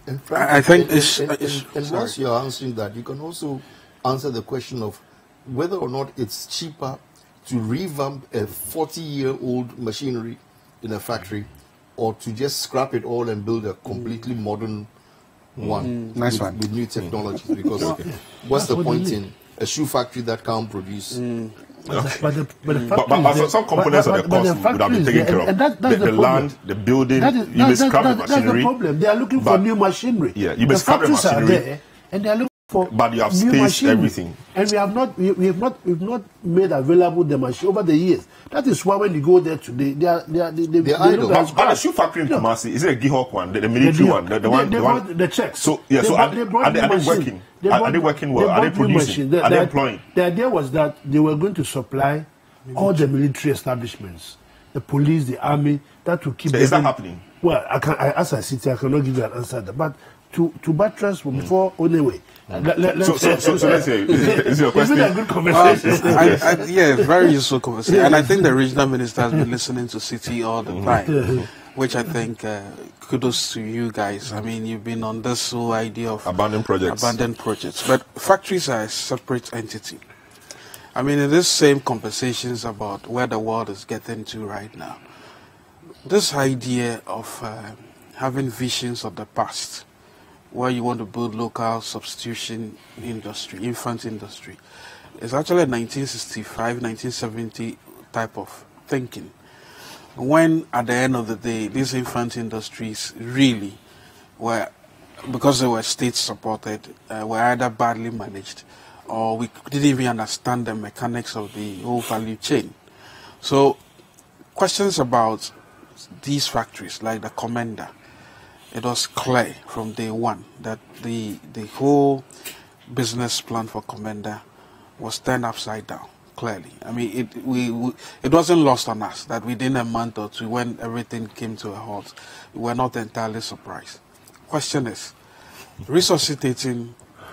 Why are you laughing? Well, because I remember those times we saw pictures of sugar produced from the factory on the market. Exactly. With Commander Sugar written on there. Yeah, you can do all of those. Those things are very. You see, at the end of the day, you ask a critical question. Paul Lugu, why are we not resuscitating? You need to understand the market for tomato puree. In fact, canned tomato itself. These days, you have Ghanaians going all the way to China and probably Italy, more China, to have their own. There's delayed mackerel, there's delayed tomatoes, there's all kinds of things. And you ask yourself, why are they doing that? It's most likely, actually more of the case, the cost of doing business. I agree with you. It's the same thing with the textile. Yeah. So while we can run to government and rent sick and say, protect us, we are dying. But the fundamental question really is about whether what you are producing is not about patriotism. I don't think we can eat patriotism. In fact, it's good to be patriotic to the extent that you are wearing your kente colors and all of that. But what's the point? If a Bangladeshi can produce that for a fraction of the cost, I better have it shipped there. I mean, this is not just this capitalism 101. Frankly, the question is that how is he able to do it at that cost that you are not able to do it? Well, there are various aspects. Yes. I mean, you know it. Yes. I mean, one of your candidates at the point wanted to set up a committee to bring interest rate down. I think that's spew. These things, you can't legislate some of these things, by the way. But point I'm making is that the drivers of the economy must be speaking to. When I say driver, I don't mean humans. No, I mean they must be speaking to these things. So someone must have done the math and realized that Paulugu, why we can't even resuscitate it. If you look at the mechanics, it will be difficult. Maybe rice. It's possible. I mean, Sydney is into milling rice, and he will give you the numbers and the reasons. I had over the week, you guys were talking about how nutritious the Ghanaian rice is. It can be nutritious, but as a rational economist, I'm thinking about how to save some part of my money and invest in other aspects of my life. So it's a difficult question to actually answer, but the point ought to be made that, look, you cannot legislate factories into being. As always, the whole idea really is that there must be the inviting factors, the pull factors. Recently, there was a steel company that expanded. You know why it expanded? It's because electricity prices are cheaper now. So when those things are done naturally, it's like money. Money is a cowardly bird. It flies only to places it can be turned back into investment and in multiple folds. So that's the way it ought to be. So, first of all, the whole announcement of 1D, 1F may be well-intentioned, but clearly speaking, it has to be backed by some credible plan. At the end of the day, what you say accreditation, you probably don't even need to even do any accreditation. If indeed the factors, the pull factors are there, except of course you are saying you want to guarantee. When you want to guarantee, then maybe, just maybe, then some sort of accreditation would come. You know, in this whole dance between numbers, and I've always said that politicians like dreaming numbers as if they are taking a chance at the wheel of fortune.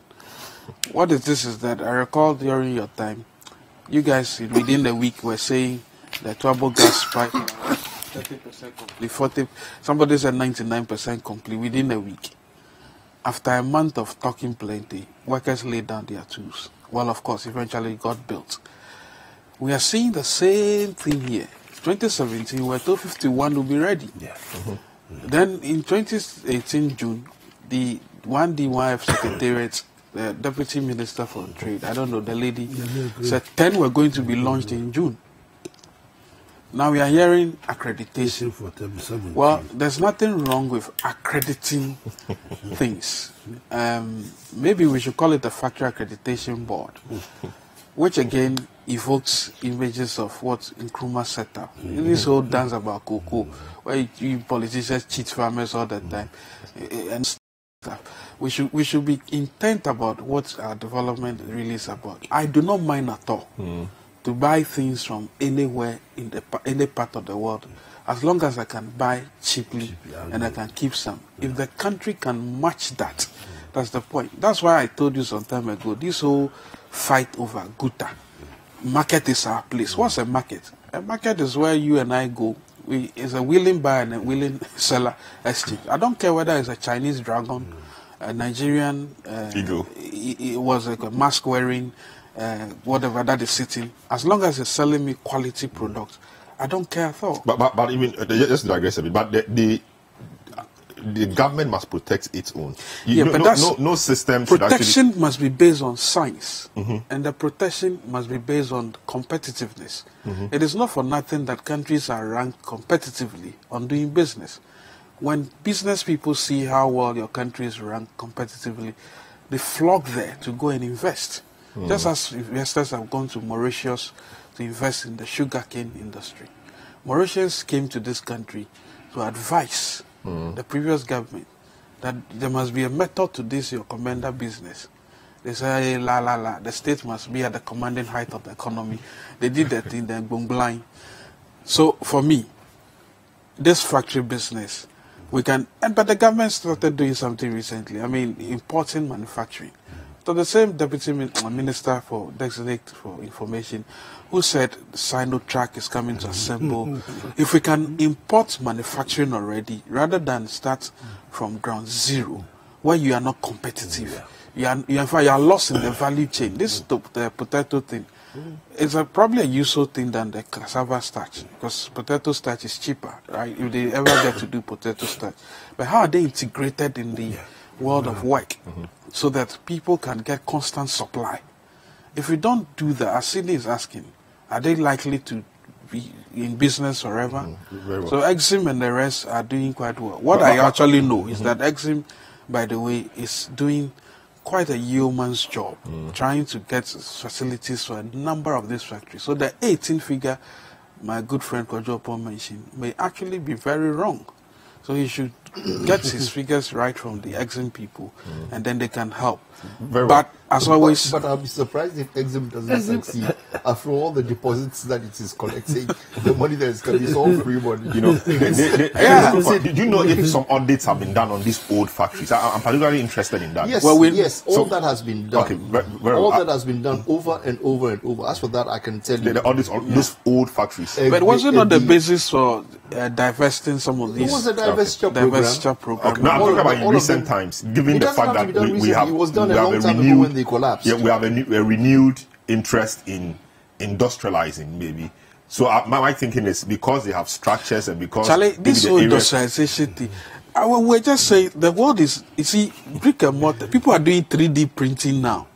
So by the time you get, we have to start from somewhere. I mean, we certainly have to start from somewhere. I know, but you see, the things we wear, we should be able to produce them, you know. So make sure that the cost of doing business, such as that, rather than chasing Nigerian traders away and Chinese people away. You can't protect folk. It's coming now. You can't protect the next. It's coming now. One aspect of it is that companies' code and all those things must be changed. I know the company's code will be passed soon. Yes, so there's a lot of work in that. I am actually part of the reviewing. And by the way, one last thing I wanted to add. There must be backward linkages. We spend a lot. I know, but this is a discussion we should have. So when I go and meet, when I go accreditation. When I go and meet a local water manufacturer or producer, and he tells me that, listen, I support free SHS, but I'm struggling to see how it to integrate into, it to factor into my business, factory business, because I do not see a clear plan of skills training, so that when I'm supporting free SHS with my money, I could see that the end product will come back and then help build this factory properly. Those linkages, that's what China does. That's a big one. But those are the things we should be talking about. Greg, back to, I know you're trying to just connect it to the question I want to ask. Upon Nkrumah says that they never said it indeed. Page 43 of their manifesto, they never said they were going to build the factories. Said they were going to partner with the private sector to do so. And so he feels that you guys are just misleading the people, just saying that, so you hang it around their neck, that they said they will build one factory. For Honorable Aban, I think he is sorted. So his people are sorted. So they didn't say that they will build the factory. They said they will partner with the private sector to do so. So it's not as if they are shifting. And they didn't. He said they didn't also say that they will put a factory in every district. I see. You said? I thought he also added that they didn't say they will put a factory in every one factory. In fact, there are about 38 more new districts. So what happens to do? It's very interesting. I mean, they've been used even they simplified by saying 1D, 1F. Yes. They just use the slogan 1D, 1F, 1 million, one constituency, one district, one village, one dam, one warehouse, one district. I mean, they never told us that they were going to. They should have said 1D, 1F, private sector. No, that won't fly. That won't fly. Why did it fly? You asked me a question and I say that it shouldn't fly. But that's my understanding. I think generally, is it your case that the company should actually build factories? That is what they told us. That's not what they told No, please, that is how they say. That's your understanding. They say, but the average voter, that's the understanding. I'm an average voter. So that means sophisticated. I'm an average voter. You understand? So now they are saying that it's not a dam, but it's a dugout. But they never said it's a dugout. Look, let's be serious about this thing. Nobody says that this country should not develop. Nobody is saying that we shouldn't have factories. Nobody is saying that we should, like my brothers have said earlier on, that we should be thinking into the future. But I keep saying that when politicians look at the short term and make such pronouncements, and then it catches up with them, and they try to shift the goalpost, then we have a problem on our hands, right? But we are saying that, granted, we need factories. Like we are saying, there are a lot of factories in this country which we feel, I personally feel that we should look at those factories. How are they? Why did they go down?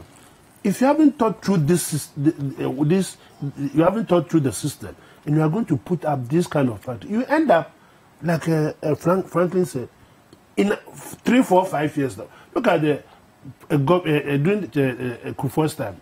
You had what presidential, especially the PSIs. What happened to them? On starch, is it cassava? Cassava. What happened to them? That's what we are doing again. You know, we politicians are good to bring us some gimmicks, catchphrases that people will just buy into, because a lot of probably our electorate are becoming discerning. So people are now asking you questions. But those days, people will just come and on the platform, soapbox, make some pronouncement, all of us say, hey, then we go and vote. But that is why now they are trying to come and tell, hey, we didn't say that we are going to put because we are. No, but it's not still a fact. That's in the document. Well, book no lie, they say. How many people were reading a book? How many people were reading a book? When you were studying on you didn't read the manifesto to come and stand on the platform and keep reading that this is what we are doing. No. I remember Franklin and his people even asking that when you make a manifesto, you should cost it. You should tell us how are you going to raise money in other jurisdictions before the manifesto is seriously debated. In this part of our world, we don't debate it. We don't look at it. They just come in. If they don't even, you just sit down and say, oh, this is the manifesto of the party. Nobody goes down to ask, how are you going to fund it? Why, if you have asked those questions earlier, we'll know that probably it was the private sector who was going to build this fund. And then, where is the private sector going to get the money from? We never ask those questions, so they cannot come and change the goalposts. We need our 1D, 1F in all the districts. we need them. When you come to Greater Accra, the factories, they are crying for help, right? That they need money. Like my brother said, probably you go there. just the equipment, efficient production as we are project. So for that to go to China, how are we able to practice like that? We can go to Nigeria. I mean, frankly, not be done across the much rice is being shipped across. Even though now that they've banned the rice, that's a natural thing.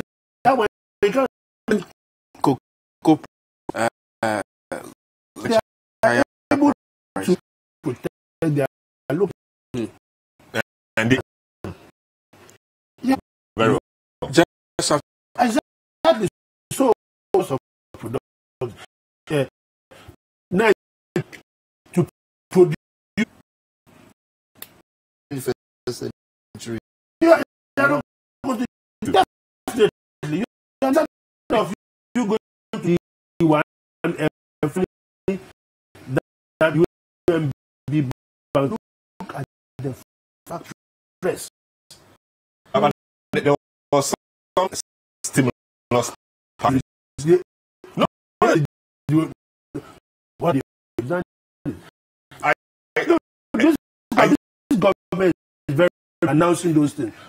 But when you look beneath, nothing is happening. This is a quick one. Okay, will you like it if, for example, and with the one deep factory would it have been of a new factory or people with the help of one? There are a lot of factories. Because that as well. You can Citi, when you're talking about the budget, you have to eat. Yeah, I'm thinking about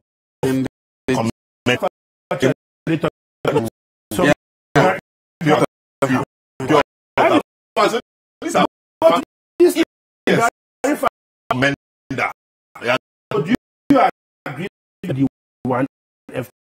And I ask them the dictation whether please how small what it is. It was me to get they get the votes. Then position and now the dam is a dugout. 1 million, one constituency. It's in arrears.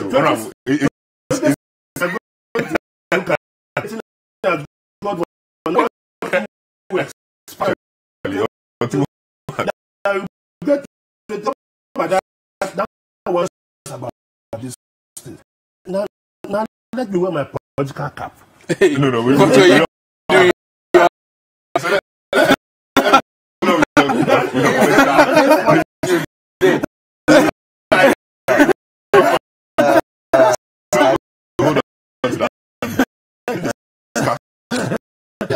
You know, for example, you coming out of school to own gap company employ etc. Gap is for them.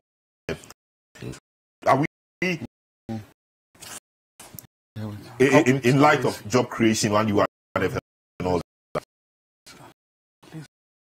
You see what we which I do. Some has written some in the manifesto. The fact that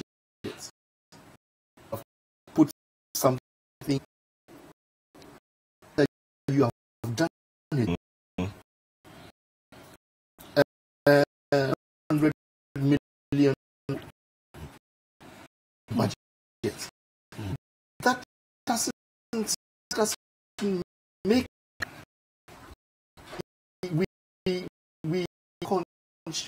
we are always focused on this. For the budget where you don't program doesn't done, which is why I got here. This is the we should meet Ministry of Finance for their budget hearings. We should be there and ask them. You said you do this and this and this and the finance ministry, even that they would do it. Should be there.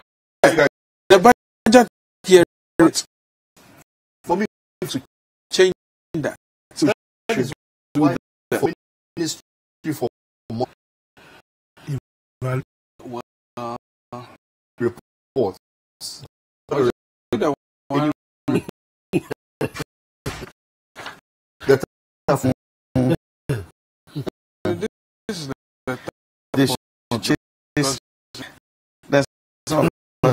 a very nice. We have to be a little more sensible. We have to be a little bit about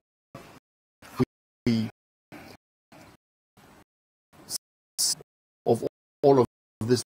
I hear do 1D1F, you do dugout, you do that, and that seems to you.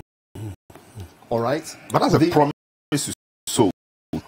The discussion about the promise. You promise to perform. This is now for the 10 exacerbate something that but not from some done. There are 81.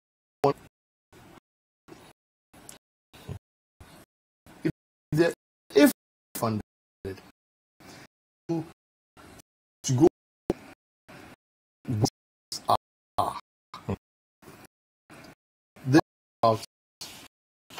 you have only done of the 5 because to have no, I think that we are political. NDC promised 200 or 123 secondary schools number, about 40 or 50. You know, and we say to them every day that you promise this, you fail to deliver. So if MPP is also promised us 1D1F, 1 million, 1 constituency, based upon which they were voted into office, frankly, hold yes, what the MPP said 1F.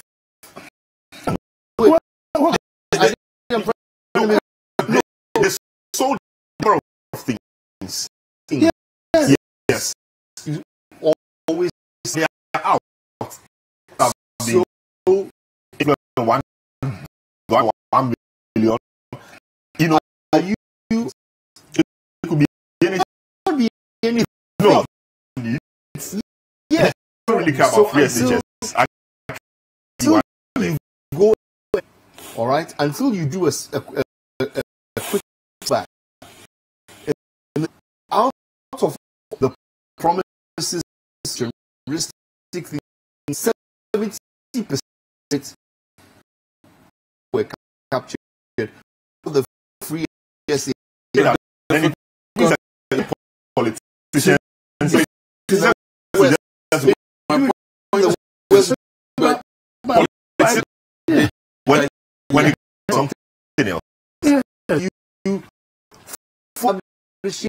the of the argument.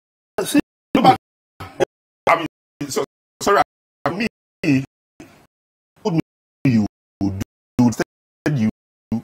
get come, you don't tell. You understand? Promise 20. I just one of the vote. One. And that is by only else was influenced by, and you also need that influenced by one thing, yes, but not the same thing that exactly. So when this is what making these focus has got on these facts are coming one. Are they? Are they?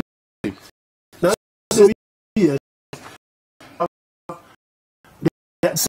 17.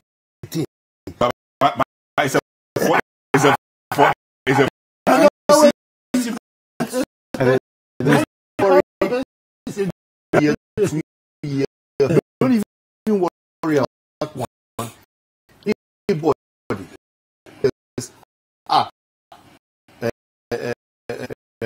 One fact, 2 years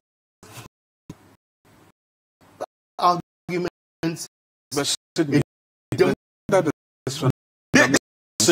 is part to the extent that establish the value of these. But first of all, I'll do 51. Yeah. What's actually very was that, but the larger really would also be 51. That's the challenge, which because the problem is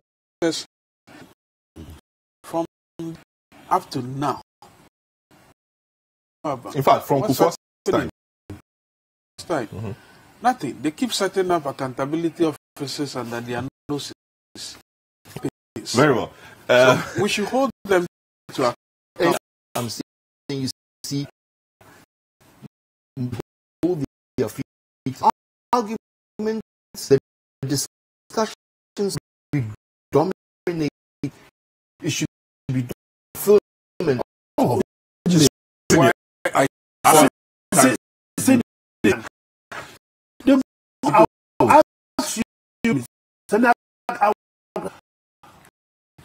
what on it? The manufacturing them do on the promise it would you have delivered for you. Yes. All right, very well. So I visit as well. You can join the discussion on WhatsApp successful on let me tell people to join the discussion. The discussion 549-986-996 on social is a big issue. Follow our social media, Facebook Live, a stream of comments that you can put up the rest of the world. I will go to your text messages or your very soon. But I want us to move the discussion forward, and we are to discuss. And let me quickly remind people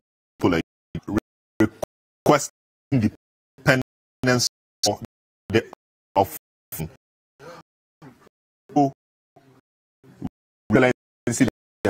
president is when October, the time is prompt, and that you have to an envelope to your place need that validation to the Independence Square on Wednesday, the 6th of October a.m. Come with an envelope copy for validation. We will come back and look at saying that firm or a text message that the of national schools and the next we can talk about that. Don't go away.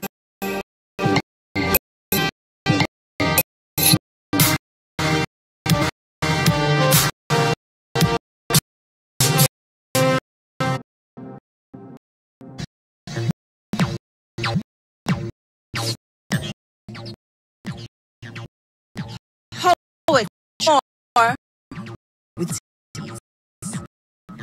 Saturdays for the most on TV.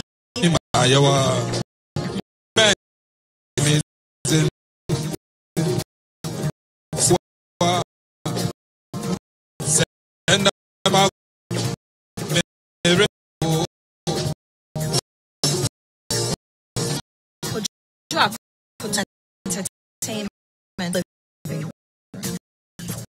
on Citi 97.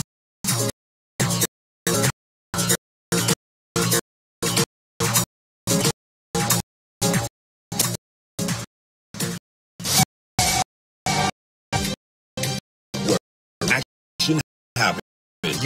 You hear on every goal, every right.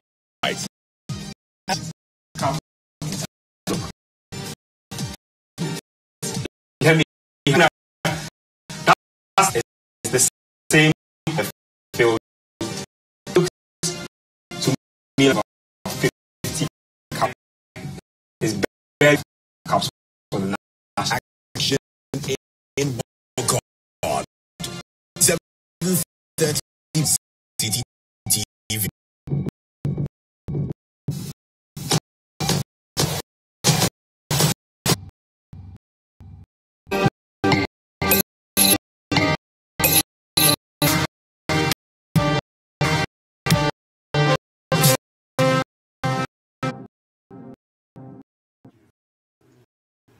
You're welcome back to our series number kind of crowd, Citi TV. We are on all cylinders on any on point 699. It's read out on frankly this week customers of you know the BOG exchange for the new business. They are not allowed to take customers have been behind feeling the heat or the company to pay Menzgold earlier days to about the 10 of West or the saying the crippling elements from that concept that any against they are being following the timeline. Thank you very much. I have means that one they should have been, and if look against the prices, all that you would wonder give out right. I think that our regulators have also failed us. I know we want to deal with it clear. This Men's Bank, then the spelling of bank was BANK. So immediately Bank of Ghana went in. That look, what you're going to do is banking. And so you must bring yourself within our regulatory ambit. They said, no, that's not what you do. They changed to Messi. Very clear. Bank of Ghana went to C because it's not too difficult. Menzgold. When I have as learned this in financial law, and I've worked with Ghana Stock Exchange also as their lawyer. I called Menzgold. Yes. Oh, okay. Yeah, I forgot the name.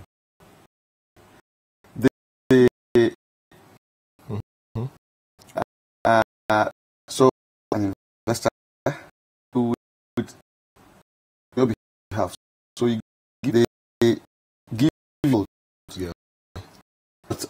of taking it, giving it back, and then in the goals month the fixed amount on that. This is security, pure and simple. So you should be regulated. Then I called the SEC lawyer. So that's what I personally did.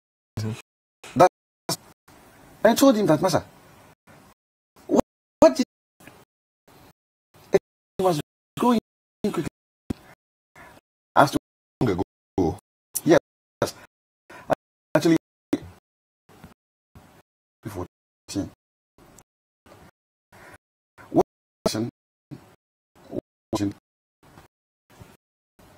Then it went on and on. I cited the example of no, not Piram, not even that. Buying commodity and then to the bound that underlying. So I cited the thing, US, right, as an example. I am disappointed, not something for. If it's a financial matter, Pirams really mentioned tilapia. So, US tilapia, the idea was tilapia was the security for the funding. No. You would right, depending on to a cage or whatever of tilapia, right? They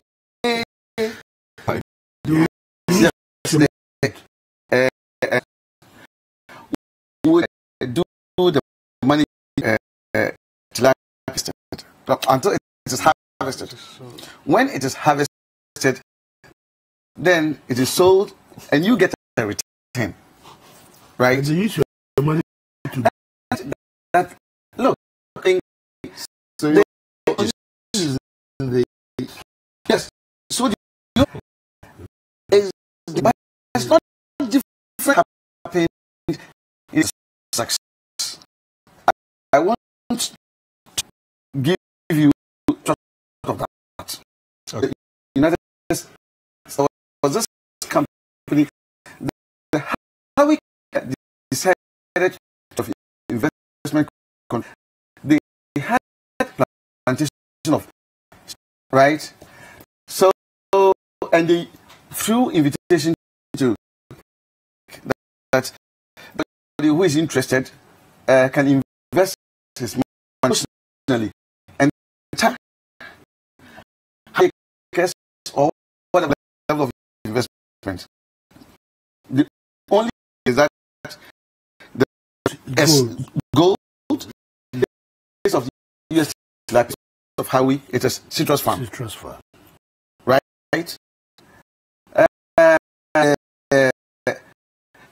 When you have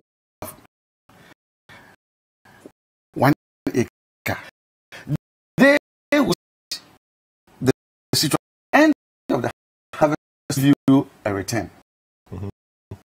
The only in the case of Menzgold, you have every month. Okay.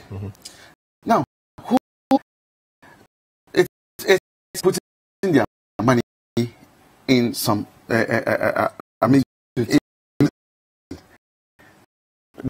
so the regulator must be sure has so that regulation public and also to build capital. Two things ways, and so a good balance of it is what we that to as right.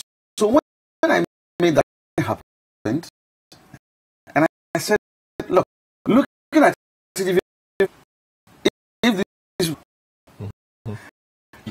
they give you the show have you also give it back for them to do it's a right. And our case,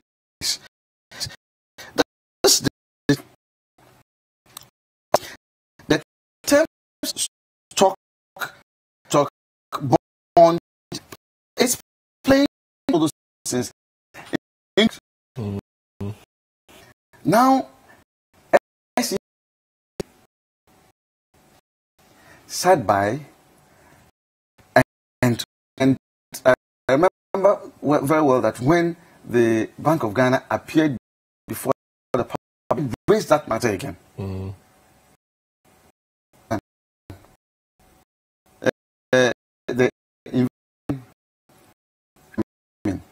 Let's put that. Let us even come to sense. The common sense thing here is that the underlying commodity interest investment on that investment. Why do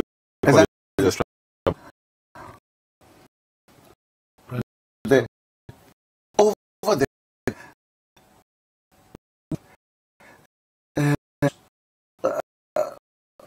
periods of time generally. So are they giving to using in paying for 7 to 10% interest those every dividends month? Because at that time there was no way averagely you were going to get beyond 2.5% or 10 on the goal. Yeah. Negative for a very long time. Exactly. And you must also look at salary, because I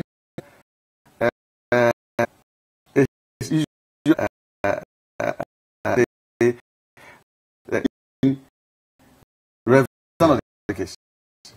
All these things this is a scheme that is leading us to nowhere. And so it became a pyramid scheme where the early entrants sang very good songs and late entrants followed. They kept until the bubble burst. Even afraid and having given where they're going trading. I mean, they are trading down to Ghana, but it's difficult. It's difficult. Their account in flag now outside. I cannot come in. That's why it's one of the questions with Bank of Ghana. If Bank realize that there's no open an account, they will let them have it. But those people are all that who are actually laundering something. Okay, I have we want to see Ghana to talk to me in the game. Front team, we are basis on what sustain doing.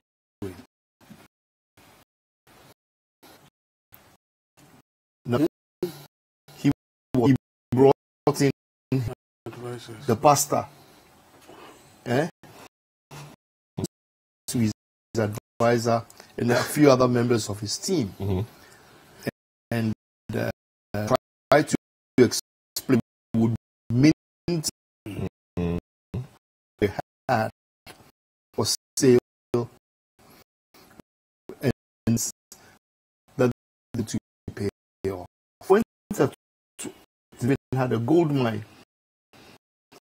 somewhere in the west, and that this any amount that people in fashion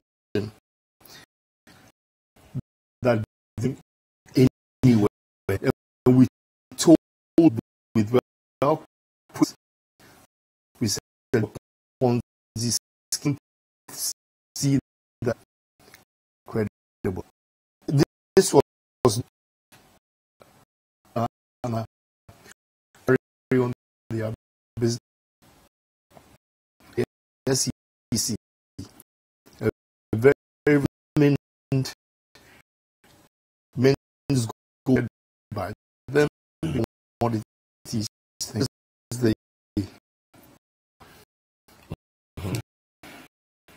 when can come into that I would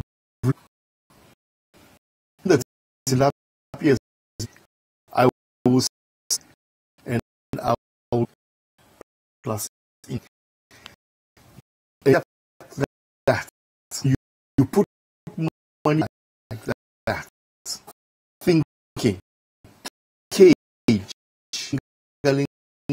are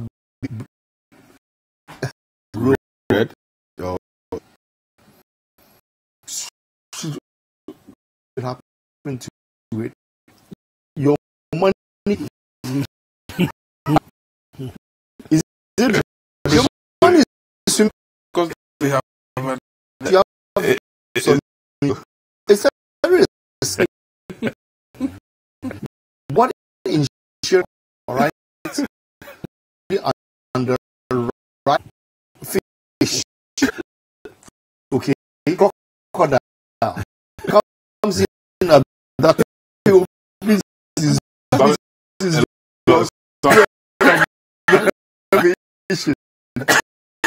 that's true. And one place come there and feel there's no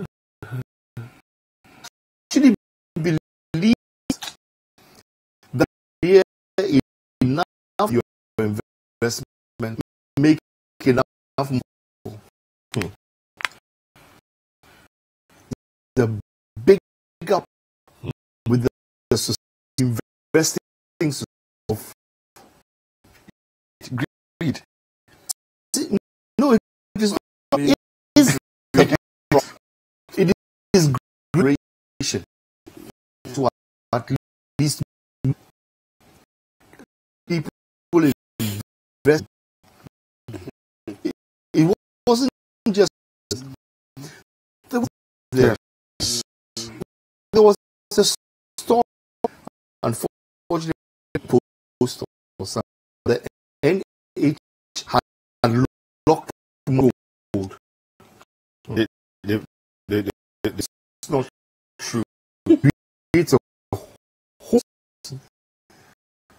whole government actually get money, which clear, all right. If you were not thinking that, not true. So the fact that investment thing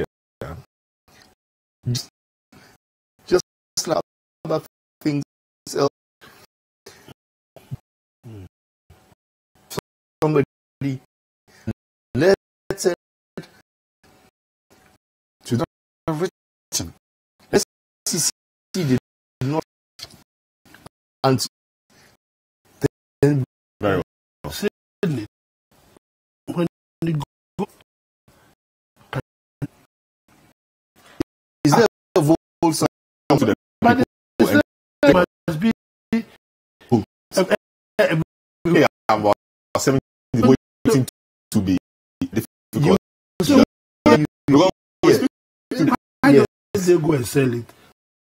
A lot is a difficulty. All that is happening. The PM that they did since they had $1 million export from the PMMC. From this yes. Yeah. So they clearly have got their hands on some gold. Yeah. From different is that's what they tell us. The SEC is how you are to be that you be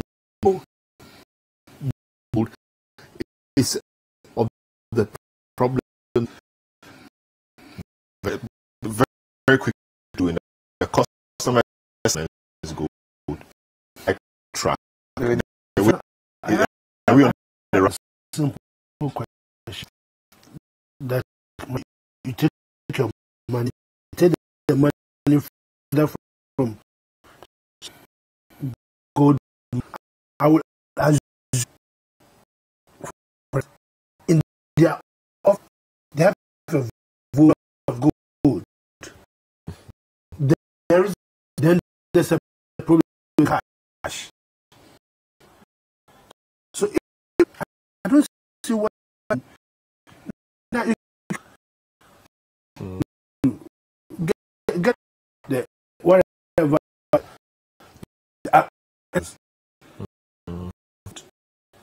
I'm sure that's from when they have God. What's so if it's dark,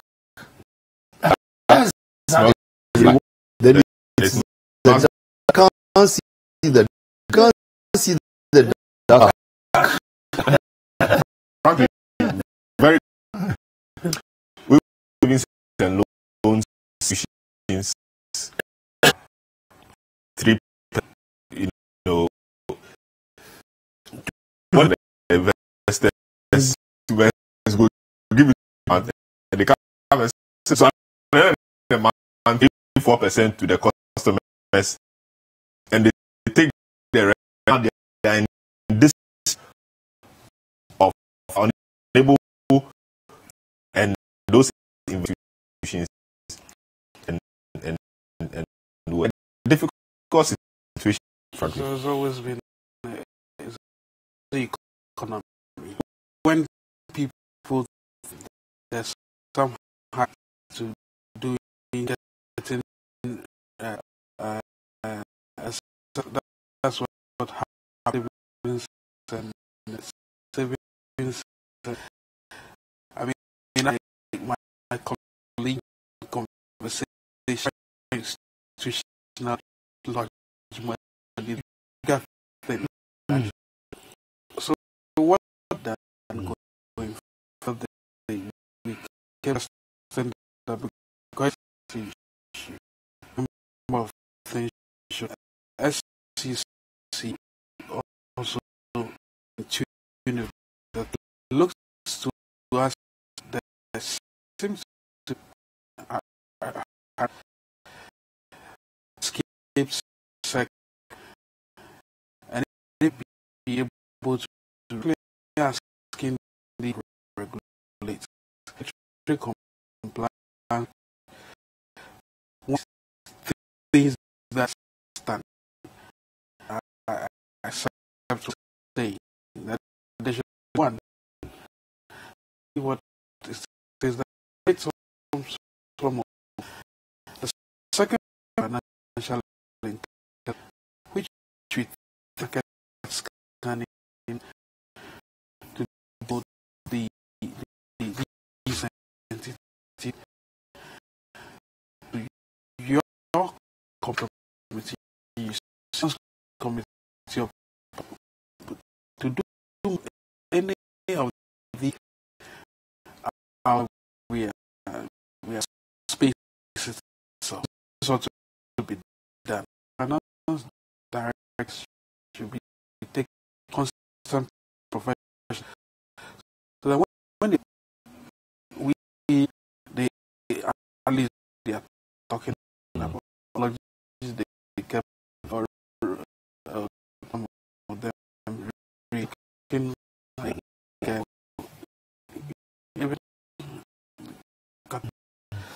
so we need go clearly this side behind the funds go to information about their powers to scanning and because they also ask one question. All right. Not defaulted because the yes. They didn't default. So actually creating here. But here this same quickly. Xylophone money. Why have what was this xylophone? Because the one can brew phone explosion, all the big and have all been inside, and where is that? Sure, I've signed up with you and put money. I mean, business. So what? All right. So, Malik Winston on Facebook Live said value has been international justice. He says you're making a point that I was.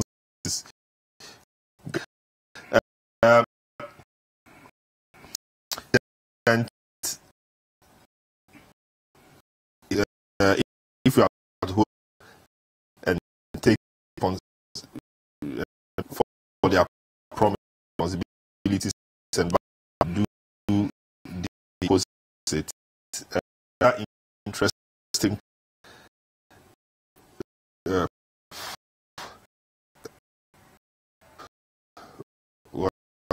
Comments. Well, the fiction. So our issue about tests we came out to say here in political vigilante people is being quiet and speaking, especially these vigilantes on their own say is constituency meeting also mean to say it's not fulfilled and blah blah blah after the whole lot of and etc. In our car there's the MPP a lot of forces, Del Boys, Bogard, Bulldog. These are creations of political parties. What can we do to ensure that our politics is of is clean the activities. A lot of that when we are put to government of what to sustain, they don't really have any engage them in what must we be doing.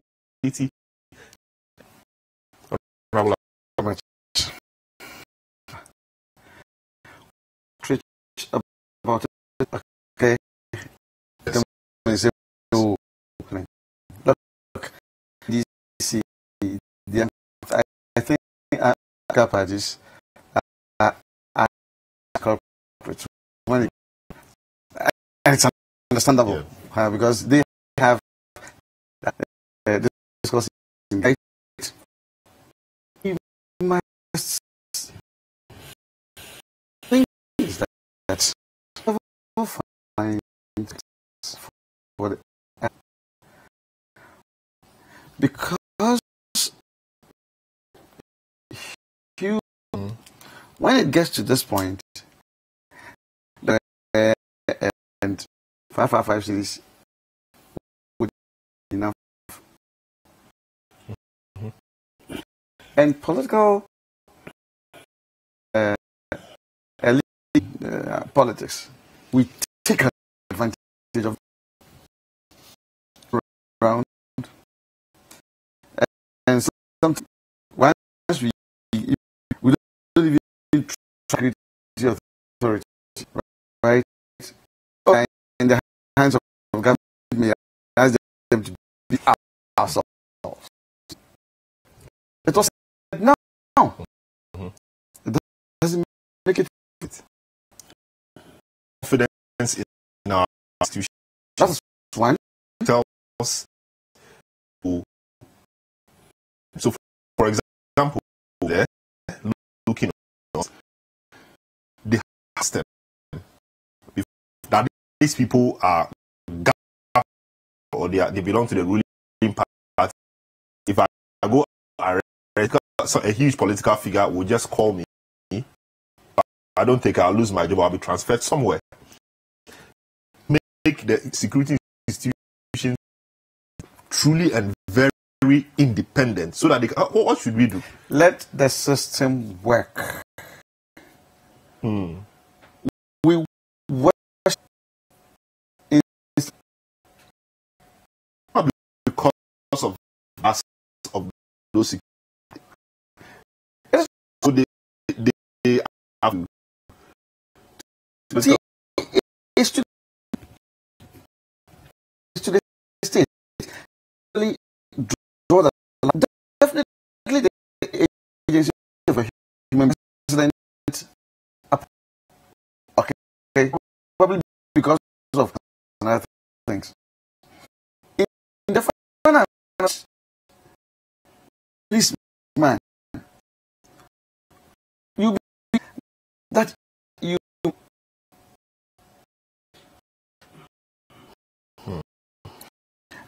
Way. We see this crime is to because attempt to arrest that person. Either he has or he has religious following. I don't know a little bit. Those who this financial arrested by now. But I can assure you that try and you see religious people who mass up at police headquarters, political party who mass up at police headquarters. And so we have conditioned some big as long as the person aligned. Okay, so if that the personality I could say would be at the receipt, yes, because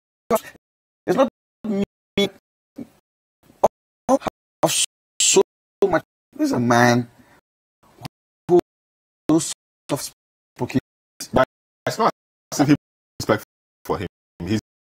But the point is, even for us who would want to that man, that's what I'm saying.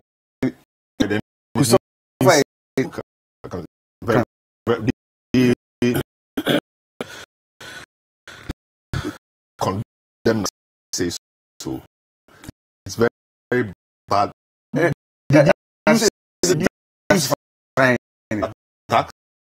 they that's so isn't it, you are condemning as of we stop. Have a situation. We have young to work. They need to, like we said, the system is spanning over the years. The next generation will have the same. So that because he wants more cost, engage them to do inverted commerce, dirty work. And once you employ the dirty work, you are promising them that you take them to soldier. What? You name. When you come, those on you, those jobs. So the guy will say, "Yale jatabino femini."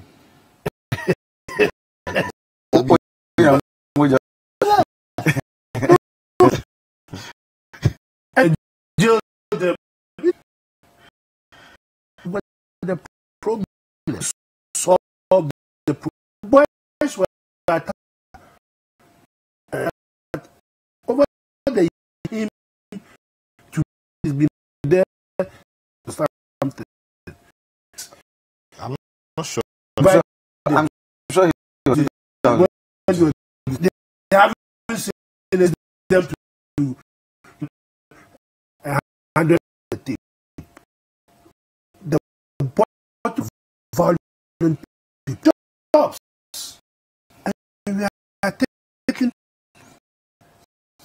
away as a nation. How bottom line job you can't get that we will still also an electoral of first need to go and regarding the as the people devise the system in my house. You're full. Police station. No need for no need for visit my house.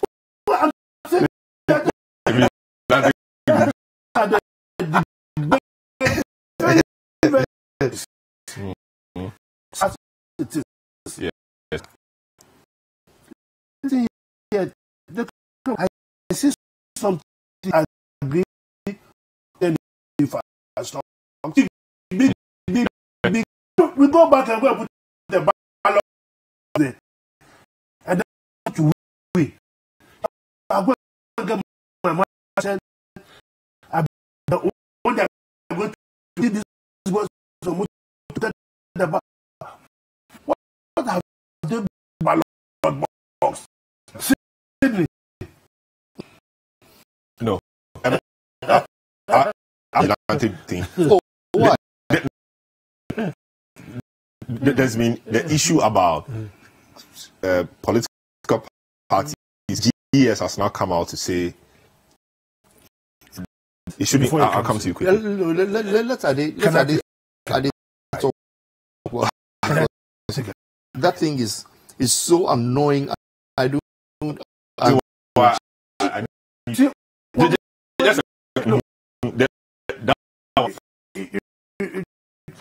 vice president. During the election school. He went, which was good. So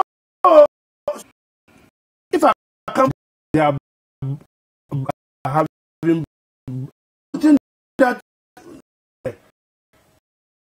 one of the I should go and get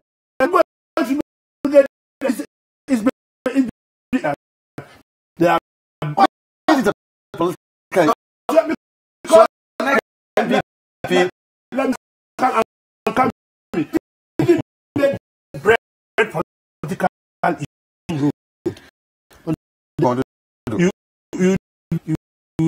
you see in this country decide that the politics we are not good and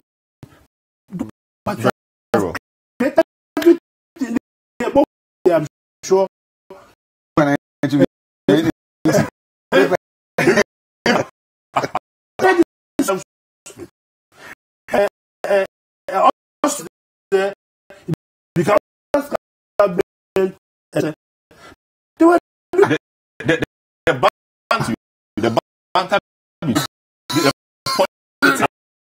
deepening. Think about that. You buy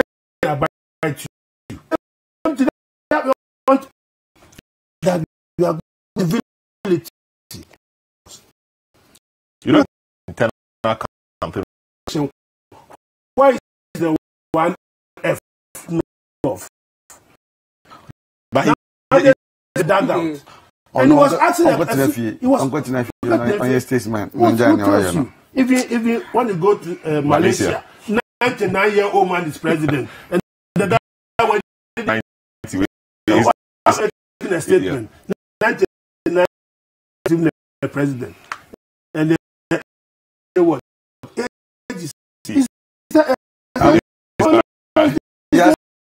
I think next time. By law, I can go as many as I want. By law, it's got 4 years more to go. Exactly. We'll deal with that one later. You test the law. We'll deal with that one.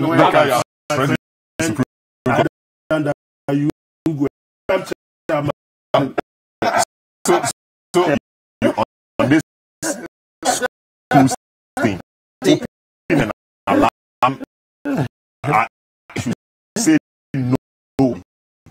And it's so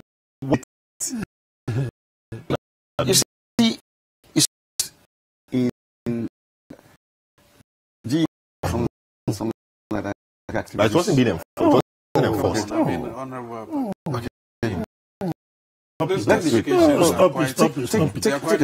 Take your time. No, but you see, I not Father, previous. I think that law is even dangerous. Not wrong. If let's open it, okay, that the second and the head be for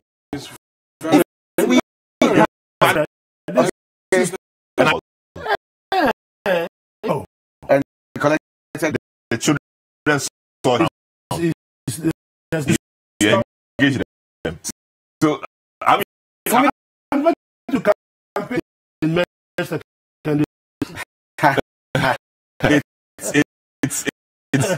It's so that's I don't think so. I think with relations cut across this business of we are in anything, and that is good for us, but it's bad for the other person. And when the tables turn, it's the same and we keep making the same complaints, we won't go anywhere. Very well. And Bawumia has been responding to Mahama. People think that he's vice president, he should focus on the job of vice responding to political commentary or on the platform of is fine tenable. The manner in which around. If okay, let us campaign period. A moment, and then immediately after elections, let's settle for work. And they want to legislate that, or we should do so by consensus? Not necessarily. It must grow. Okay, as we grow in our politics, we must come to that realization. But it appears to me that as soon as you even, form government, 3 months, then they have to start bashing you. No. You can't change it. We should be able to change it.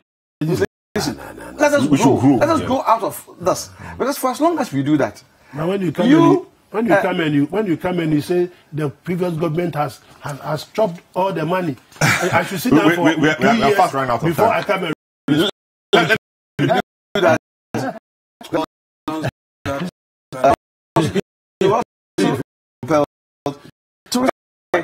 Very well. This is healthy. Cool.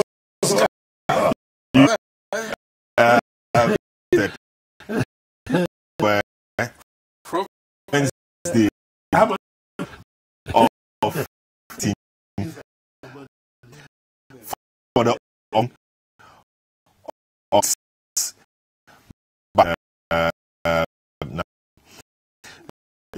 along with of your foundation. So the and so when we will be performing the official of 1 minute. It's like 2 years back and forth. So then what?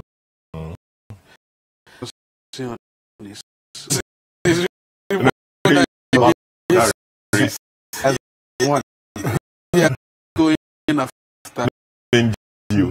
I'm psyched because what was done to him. Nothing wrong with that. That must have been tolerant. I've seen many images. Basis of poultry food. You go out giving you people to tell your people to do it. All right. So, Sydney, you have the last word on the 60 seconds. 30 seconds. I know you can put it together. Is the leaven of the Pharisees. That's all that it is. That's it. Hypocrisy and maybe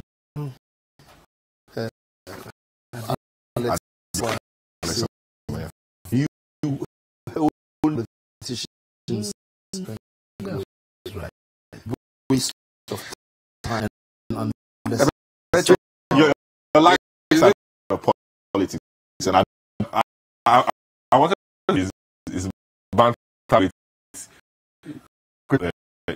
the spot but this is how looking at TV, TFM on and around my guest legal price greater regional Kujo Africa